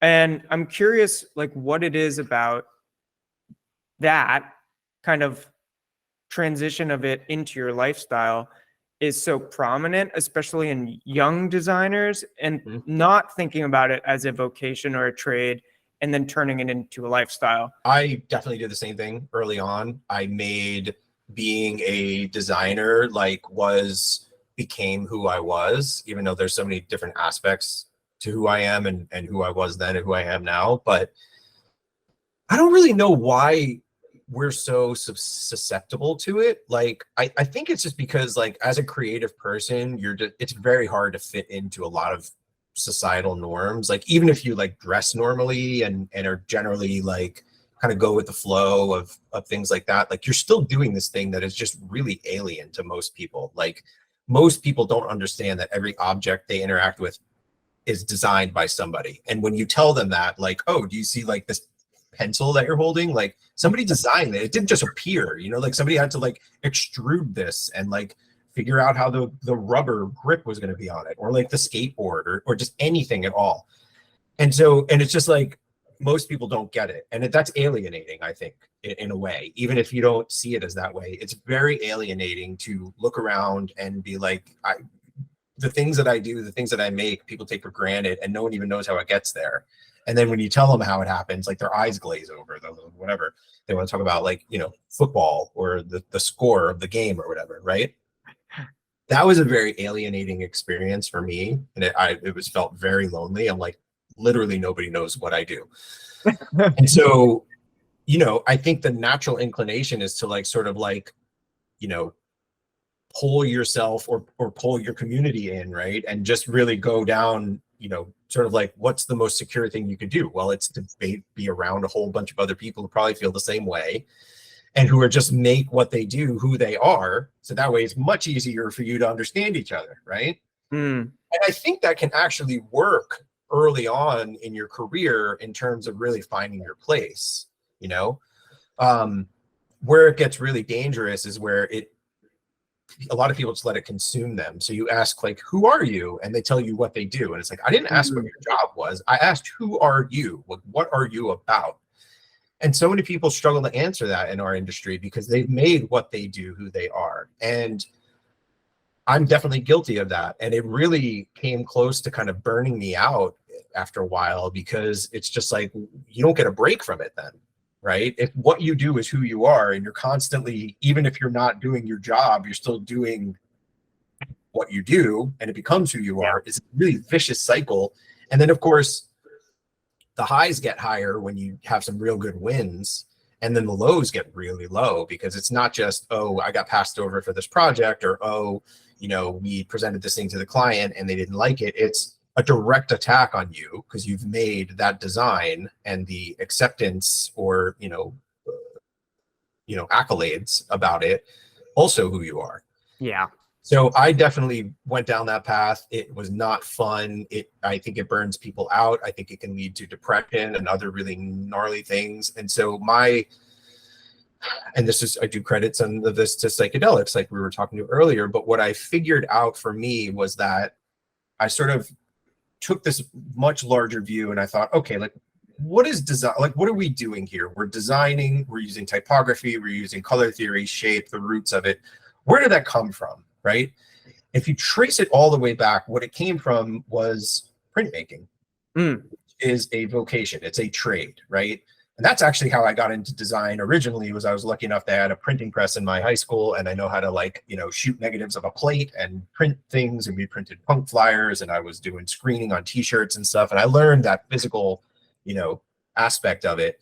And that's a trade, that's a craft, that's a vocation, just like being a mechanic and anything like that. And I had this sort of like epiphany for me, which was like, everything that we do comes from that. It's rooted in art, certainly, but it's a trade. It's a craft and a vocation that you learn. And everything that's come since print making, since, you know, Gutenberg invented the offset press, has been, it's all drawn from that. Like everything that we do with digital, everything we do with moving image, everything we've done with print design and all of that stuff all came from printmakers. And so I was like, if it was a vocation to them, why isn't it a vocation to me? Like, why shouldn't it be something where it's like, I'm not a designer. I'm like a weird surfer dude who thinks in strange ways and likes, you know, letter and number shapes, and I can make cool things with them. And generally speaking, people pay me to do it and I have fun. But like, that's not who I am at my root. I'm a creative explorer, surfer, punk weirdo guy. You know what I mean? I have my own like interests and stuff, and design is just sort of like one of the things that I do. And it's super exciting, and we're lucky to do it, but it just definitely just doesn't define me. And so I look at it more as a vocation, like, okay, I'm going to put in a hard day's work. I'm going to ply my craft. I'm going to separate who I am from what I'm presenting. I'm going to either take my lumps or have some success with my team, right? Lift them up. We lift each other up. And then at the end of the day, I'm going to go home. I'm going to go surf right after this because with my son, because that's who I am as a person. You know what I mean? Getting to that took me a really long time to really separate those two. But I got to tell you, for my sanity, it has been a game changer to be able to separate and take the personal out of the craft and keep the personal in the personal stuff, and then just let the craft and the expertise shine in the professional sphere. And it's just been incredibly helpful, and it's been liberating, to be honest with you. Like I stress a lot less about it. I feel much better about it. I understand my role and my place in, you know, my own studio and in the world more clearly. And it's just made me feel lighter. I can have more fun with it because I don't take it more seriously, and I don't attach it so closely to my own personal like being. No, I think the problem is that, like, if you lose that, then you lose everything. Your whole identity is just shattered. It's gone. So what do you fall back on? Then you have to reinvent yourself from the ground up again.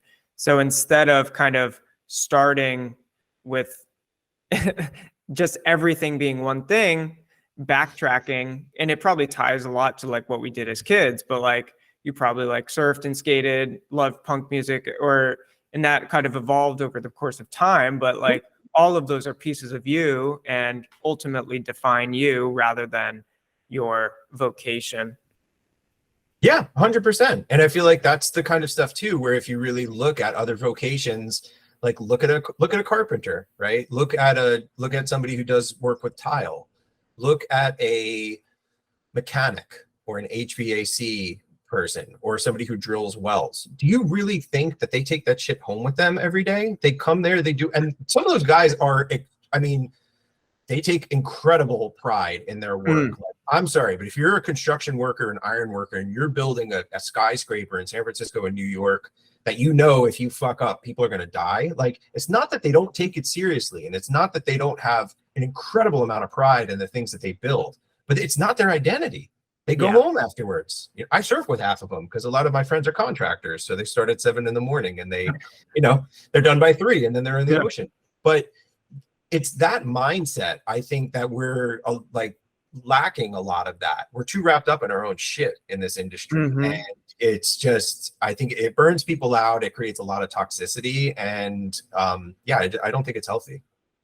Yeah, it's all that hustle culture, grinding, trying to be the best, and the best of what? I mean, maybe the best of one type of design in an industry for like X amount of time. Style, like, I mean, it makes no sense. So I agree that it is very toxic. It doesn't help you get any better. Yes, you have to do the work in order to grow your skills, but you should be more focused on your style, what you present, what you like to do. And I think it's more like, if you're going to make work and make work also in your off time, then it should bring you joy and evolve you as a person, and not just be the center of your entirety of your life. I could not agree more. Yeah. And I think that ties back to another question, which is, should an agency have a specific style? Is the point of design to match the needs of the client? Should we bring an essence of pure, this is our style into that? And I think it's a great debate. And I'd love to kind of debate and talk about it, because I do think that there's a place for both. Because if you're hiring David Carson and he didn't give you a David Carson look, Yeah, tying you'd it be full bummed. circle, yeah, you'd be bummed out. really pissed. But I think there is this kind of push and pull between, you probably need some sort of style to even be noticed in the first place, but you have to adapt it for whatever the type of specific needs of the client is. And I try to think of it as bringing a type of energy to the work so that it's reflective of your company or your personal brand. And it's always tying back to that without being like, no, we do this specific thing in this type of style and that's it. Because we have to be adaptable since we are working for the interests and the goals of someone else.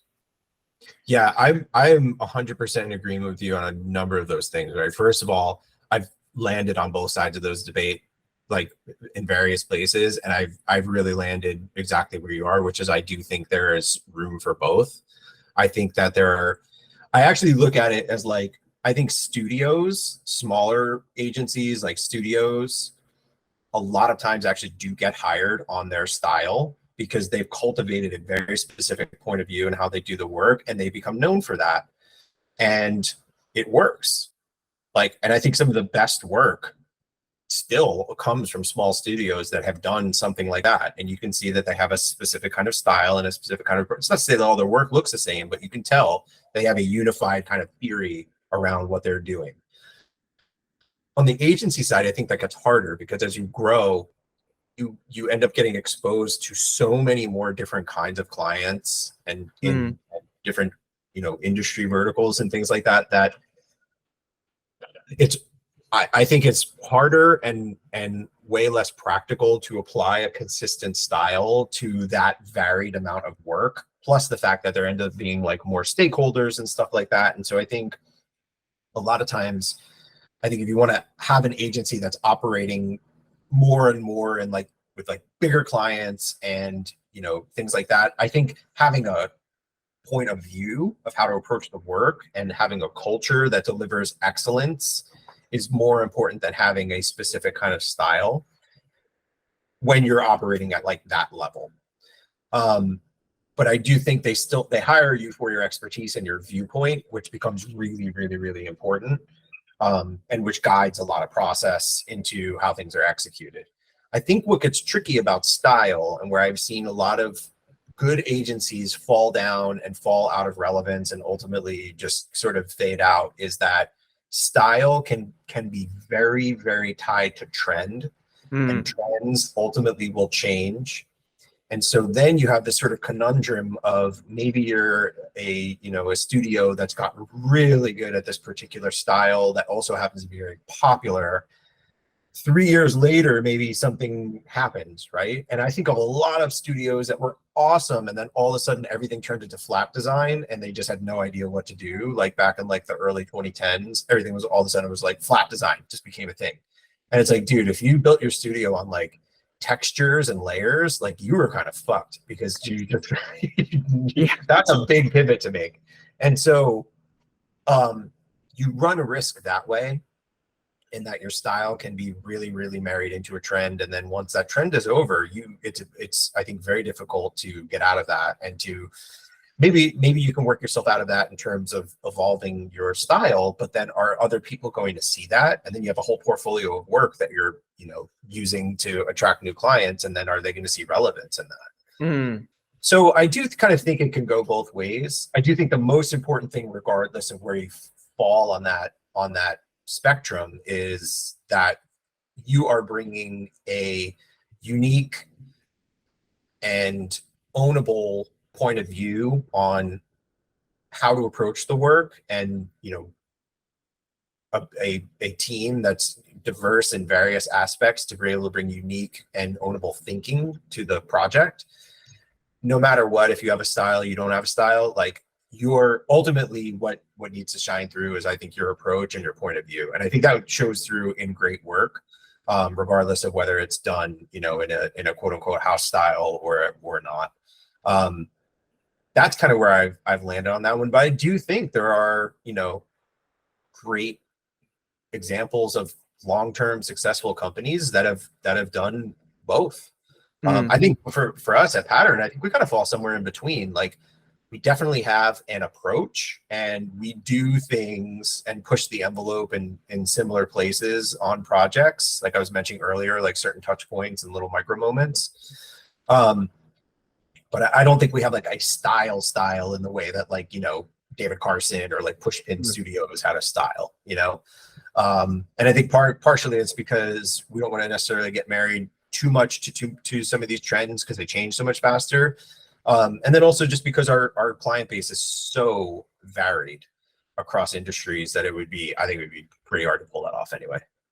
Yeah, I guess with adaptability comes flexibility. So you can kind of meander in between, let's say, verticals or industries by just having that kind of fluidity in your style. That's what that gives. And then I guess really owning a style gives, I guess, some level of memorability, and then you can have ownability of a style. Yeah, totally. I guess the other option is just like, you can have your personal work have a very ownable style, and then your kind of, let's say, business work, if you are freelancing on the side or something, you can have an ownable style, and then work either an agency job or have your own agency and do that type of work. It doesn't necessarily mean that you're connected to one thing in all areas of your life, which is definitely something that I think about with like our passion projects, for instance, like making them feel highly different or crazy or ownable in a weird way. I'm like, at a personal level, that's what I'm doing now. Like, my weirdest ideas are making it into like my little art and design experiments. And then like that might go back and influence something that I'm doing in my work in a small way, right? I think there's a fun interplay there. But most of the people that we have on the team here are the same way. Like, Erica, our design director, she's just like an absolute, just a force of nature when it comes to design, and she's incredible. But like in her spare time, she goes on tiki bar, like she's way into tiki culture. So she goes to like tiki conventions. Her and her husband go traveling around, like they go on tiki bar like vacations all over the country, just like city to city, finding all these like famous places. And so like and she runs an Etsy store selling like cross stitch, tiki themed cross stitch like downloads and for patterns and things like that. Like, there's just so much interesting stuff that she does, like, outside of like the day-to-day stuff, that I just think it's like, I don't know, it's fascinating. But some of that eventually might bleed back into her work, but like her personal style is very, very whimsical. She's an illustrator, and I'm just using her as an example, right? Like, she's an illustrator, she's whimsical, she has a great like masterful kind of like manipulator of color palettes, but then she can use some of that influence, but then go in and just do something that is completely like, if you're working on like a luxury client or something like that, just she can completely change how she's approaching the design, because a lot of that stuff wouldn't necessarily work in the context of luxury. And so it's interesting to see the interplay, even like at a personal level, where like, if I started an agency that was like tied into my personal style, I probably wouldn't have any clients. It's just way too weird. There's the true carrot right there. You gotta be aware of that for sure. Totally. If you are in the business of selling services to others. No, I think that's great. That's beautiful. And we've been going for 2 hours. Oh, I mean, I could probably talk. I could talk all day, but to be sensitive to your time, I have a series of kind of fast and furious questions I like to throw out, and oftentimes they're just not fast. So, what's one book or movie or show that has changed you as a person? Book, I would say still one of my all-time favorites is Making and Breaking the Grid. I just absolutely love that book, and I think that one really just sort of opened my mind to like how powerful design could be when you start to understand the rules that you want to break. That one is for sure top of mind. Movies that changed my life, I have a few. I would say early on, the original Willy Wonka and the Chocolate Factory with Gene Wilder. That one is still like just an absolute all-time favorite of mine. I still watch that movie on occasion. More recently, I would say Fight Club and Eternal Sunshine of the Spotless Mind. What about Fight Club particularly? I think Fight Club sort of woke me up early to how unhappy so many people are with their existence and how troubling that really is in the context of modern society. I mean, that just really, I kind of always had a little bit of an undercurrent of that, just being involved in punk and, you know, underground like music, hardcore, things like that. It was a lot of that music was born of struggle. And, you know, I didn't have like I had a great upbringing, but we were definitely not like wealthy or anything near that. But you know, I have a great family and an intact family, but you know, I grew up around a lot of people who didn't. But when I saw that movie, I just realized like how widespread it was and how, I know it's a little fantastical, but like you can see elements of that playing out today and sort of like the cultish behavior that we have in some areas of our politics and even in business, that it's just, you can see how desperate people are for leadership and for you know, truth telling, which is at this point subjective depending on who's telling it. That really opened my eyes to that. Yeah, and connection too, just like to have a group that accepts you and wants you, but also that you can participate in. That's a huge Everybody wants a tribe. Yeah, they really do. What would your last meal be? What's your death row meal? Probably going to be some form of fried chicken and French fries. Hell yeah. That's going to be it. It's either going to be fried chicken or like chicken fingers or something like that, like a big fat basket with just like a giant pile of fries. Anywhere in particular? Any restaurant? Oh man, I love Roscoe's fried chicken. They are down in LA, and it would probably be either Roscoe's or where I grew up. There was this place in New Jersey, not far from where I live, that we used to go to after a night out at like 2 a.m. called the Marina Diner. And to this day, they still have some of the best chicken fingers and fries I have ever eaten in my life. It would probably be one of those. This is a good one, and it's a little bit deep, but what advice would you give to your younger self? Oh, wow. I'm sure there's a lot, but yeah, what would be the best piece of advice? I think the best piece of advice I would give to my younger self is to not take things so seriously. And I actually try to, you know, I have 2 teenagers, so they're very much in the the mindset of taking almost everything very seriously. Like everything is the biggest deal. And I think for me, 2 things I think I would definitely tell myself back then, to just not take things too seriously, and not like overreact to every little thing that happened and get emotional about every little thing that happened. And I think the other thing I would say to myself back then is assume that most people have good intentions.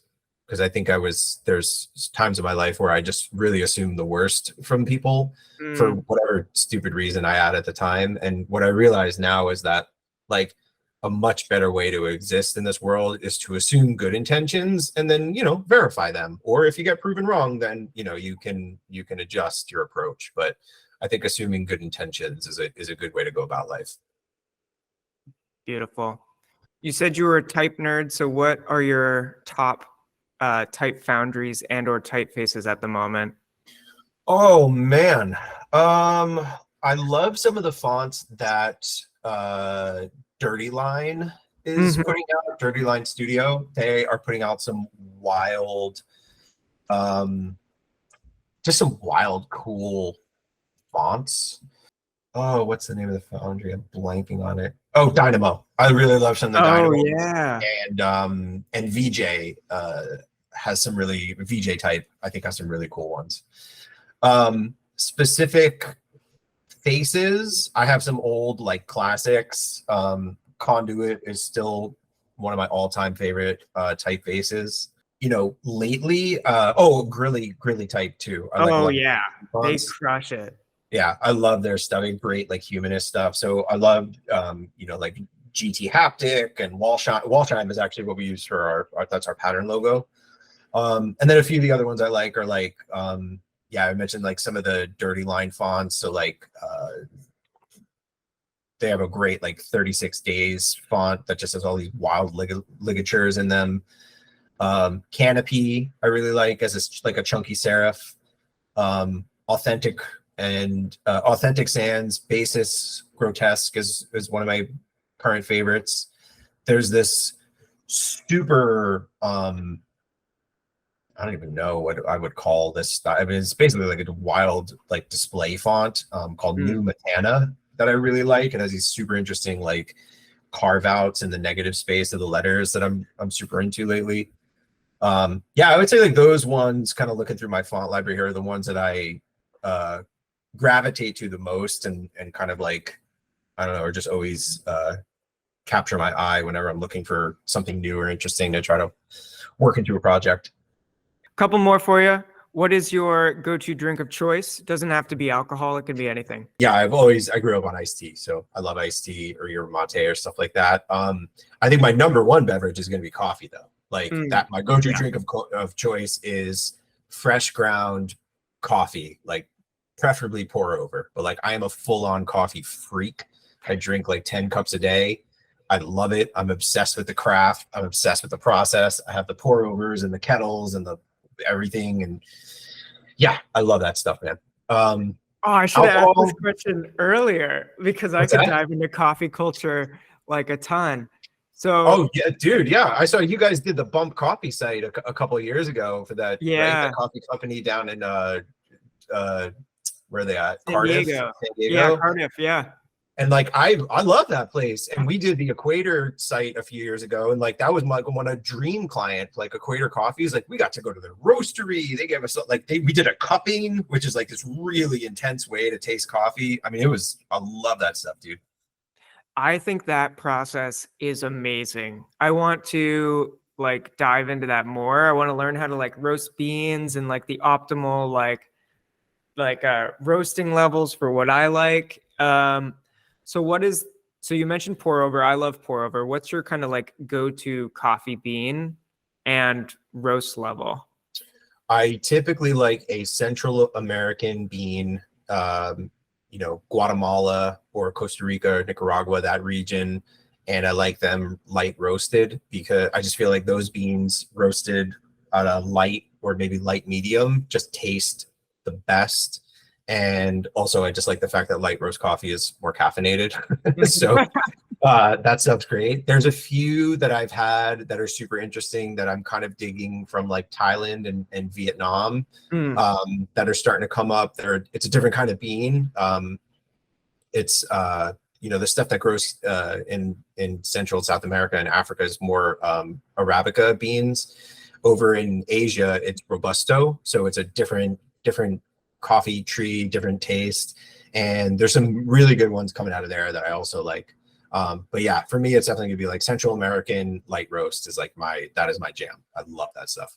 Oh yeah, my go-to is like a single origin, like Ethiopian, kind of like light roast. That's Ethiopian what I drink. would be like I almost always do single origin. I rarely do blends, and Ethiopian would probably be like my close second as far as that goes. I don't know many of the coffee roasters out there. I feel like I was like really up on like the New York scene. I lived in Red Hook, and there was a small roasting like collaborative that was in my neighborhood in this really old brick warehouse. And so there was like a bunch of small roasters in there using the equipment because the equipment's expensive. So they would just kind of come to the collaborative and be a part of that. So there was great coffee all over the city, especially Stumptown and Partners and Say were like some of my absolute top favorites. But who are the West Coast players? Yeah, Stumptown's awesome. I like them a lot. Here in the Bay Area, Equator is incredible. I think that nationally, they're still probably one of the best ones I've ever had. They're just incredible, but they're based right here in the Bay Area. trying to think who else. Verve is great Oh yeah, coffee. That they do really good stuff. their stuff is incredible. They're originally from Santa Cruz, and now they've got a bunch of stuff all over. Sight Glass is some incredible coffee out of San Francisco. And then down in LA, there's one called Canyon Coffee that is like really, really, really good. It's a little pricey, but it's like they've really got something great going on there. Yeah, that could be like a whole different talk. We'll come back and just talk coffee, or when Oh I'm yeah, out on the obsessed. West Coast, we'll meet up and just go on a coffee like I'm totally bar down. crawl, if you will. Absolutely. 10 cups of coffee, you got me beat. I used to do like 6 a day. I am now down to 2 caffeinated and 1 decaf at night sometimes. So Yeah, I am still a fiend. I should probably dial it back some, but I love it, man. I love it. I want to open it up to you. If there's anything that you wanted to dive into with Rogue, we haven't had a huge opportunity to chat about that. So I've been just so interested in hearing everything from you, Michael. So if there's anything that you wanted to ask me.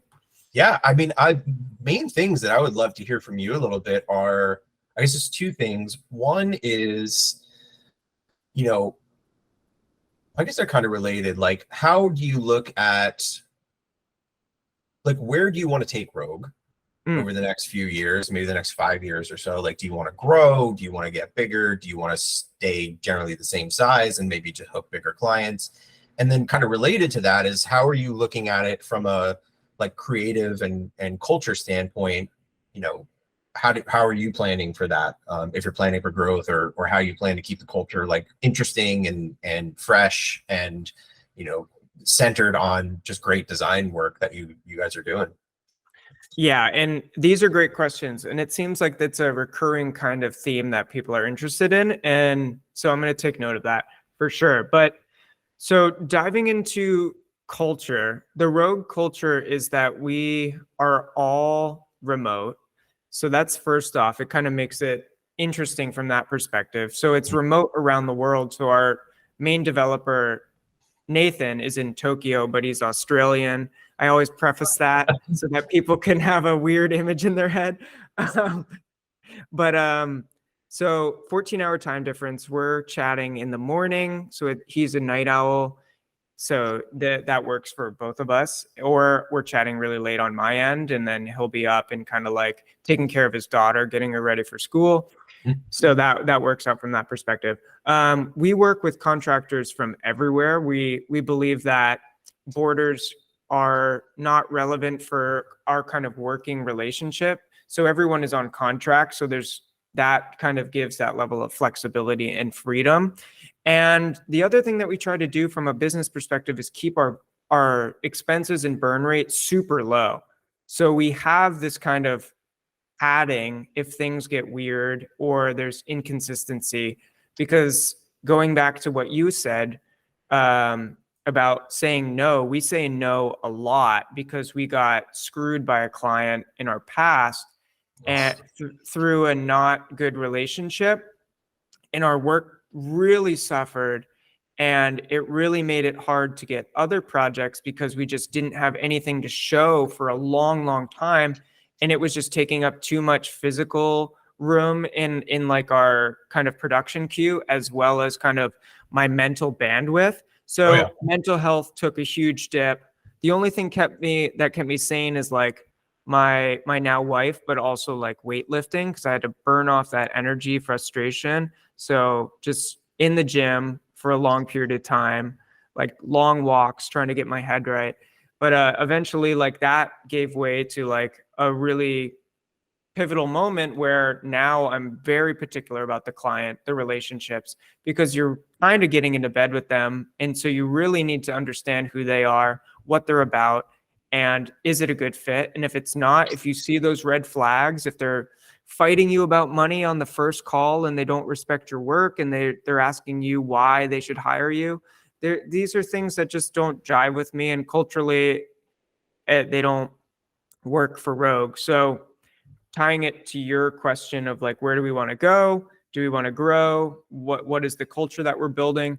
I think we're trying to build a beautiful remote culture. I want to give back to everyone that's a part of that team, even if they are what was the term that you used? They're like a forever freelancer. Like a permalancer? Yeah, a permalancer. Like if they're a permalancer, I want to support them. We do company kickbacks for like contributions to work. If a client reaches out and they like a piece of design that is entirely theirs, like there's a contribution and a kickback for that, for landing that deal or that project. So I try to make sure that the same people are always in our ecosystem and always being credited, because I think that's a big thing with a lot of agencies as well, is that you don't really know who did it because they're not tweeting about it. It's all coming from a company perspective. They're not being called out or shouted out. Or you just don't see their pictures on the website, so you don't really know. So I think that's things that we're trying to do, make sure that everyone's credited. There's no kind of like white labeling, even if we're working with a contractor. Yeah. So that's like our company culture.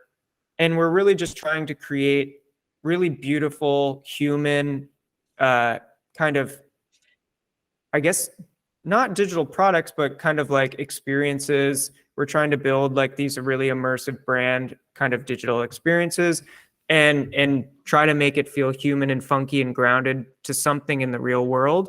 So like whether it's a music site and it feels like you're picking records and vinyls and it's dusty, there's textures. I love like bringing in aspects of like tangibility to a digital landscape. So hopefully that answers some part of that question. Where we want to go is, I always looked at design as a way to build businesses. And it's kind of an interesting way to build a business because usually it's not the most profitable way at the start, but all businesses need design, they need branding, they need some sort of ideology that grounds them and gets people really interested. And that's what kind of caught my spark and made me want to join this industry, opposed to going in a different direction, like pure, like let's say marketing, or pure like business, or some sort of field like that. Like I didn't want to end up on Wall Street. I wanted to be the guy talking with the CEOs in the room, helping them to think better, and then also like in turn helping to build a world of better brands, making great work for great people. And so that's what we're leaning into. I think where I would love to see it is that we're at Rogue, we build this ecosystem of either small sub brands and or products and or I guess like mini businesses inside of that hub that are profitable. And hopefully someday Rogue can just be working on those brands and building out this kind of collective ecosystem of like Rogue partners. And that could be that we join partly as a team of a specific company, and we're just like partners in that kind of startup or something like that. That could be that we start our own coffee company and have like this really kick-ass cold brew cart on every beach in Cape Cod. So these are the things that I want to do and kind of build and be almost like a creative catalyst for, I guess, like entrepreneurship for my team, but also myself, and build out this variety of dreams. So this podcast is one of those ideas, and hopefully that bears fruit. That's awesome, dude. I love that. I think it's such an amazing approach. Like a lot of people would just answer like, yeah, we want to be bigger. We want to do, you know, more clients, more work, more people. And it's always interesting to hear somebody be like, actually, we want to maybe like start a bunch of other brands under an umbrella and like just kind of have it all work together. And just, I think it's fascinating to hear people who want to apply design in different ways beyond just designing the things they've always done, like for, you know, websites or branding or stuff like that. I think it's such an interesting skill to have, because you can just, you know, you can apply design to so many different businesses and so many different ideas, where the end result isn't necessarily just a deliverable that you give to a client. It's like an actual entity of some sort. Yeah, I think that's really, really cool. I love that.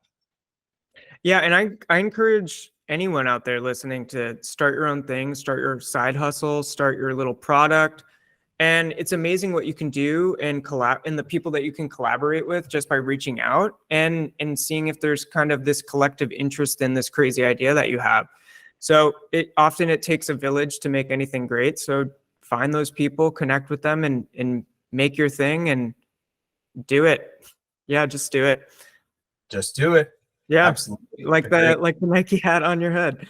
It's good advice. Michael, any closing thoughts? Any message you want to get out to the listeners out there? Tips, advice, life lessons? Don't take it too seriously. Have fun with it. We're not launching rockets. We're not curing cancer. We are super lucky to do what we do. Try to come at things with your unique and original point of view, because most likely that's why you got hired in the first place. And like what you just said, just go for it. Make the thing, share it, get it out there, talk about it, and be your own biggest cheerleader. I mean, that's one of the best things that you can do. That I wish I would have done earlier on, was really just share more of what I was doing. I never felt particularly comfortable with that kind of self-promotion, but I realize now how important it is, especially like some of the things we were talking about, how much stuff is actually out there. You really just got to put yourself out there, and things will work in your favor eventually. But yeah, I would say all those things, just keep at it, power through, because things go up, there's ups, there's downs, and it's, if you can power through the lows, the highs are that much better, and eventually you'll find that equilibrium. Yeah, those are my parting wisdom. Amazing. Those are incredible messages and things that need to be taken to heart. So thank you for sharing, and thank you so much for being here. And the website, where can they find you? I'll link everything in the YouTube description and the show notes, but for anyone who's just listening, where can they find you online, Michael? Yeah, absolutely. You can check out thisispatern.com. It's got all of our work, our team, our culture, and ways to get in touch with us. We're also on Twitter and Instagram under the same name. And yeah, I'm super stoked to finally get a chance to talk to you in person. This has been great. And yeah, I just really, really appreciate you having me on. This is really awesome conversation. Yeah, we'll definitely do a round 2 in the future. Thank you for being here. And again, thisispattern.com. So check it out. And for everyone listening, remember that we are all legendary and have an amazing story of our own. So on the journey, take the time to be kind, grind, and unwind.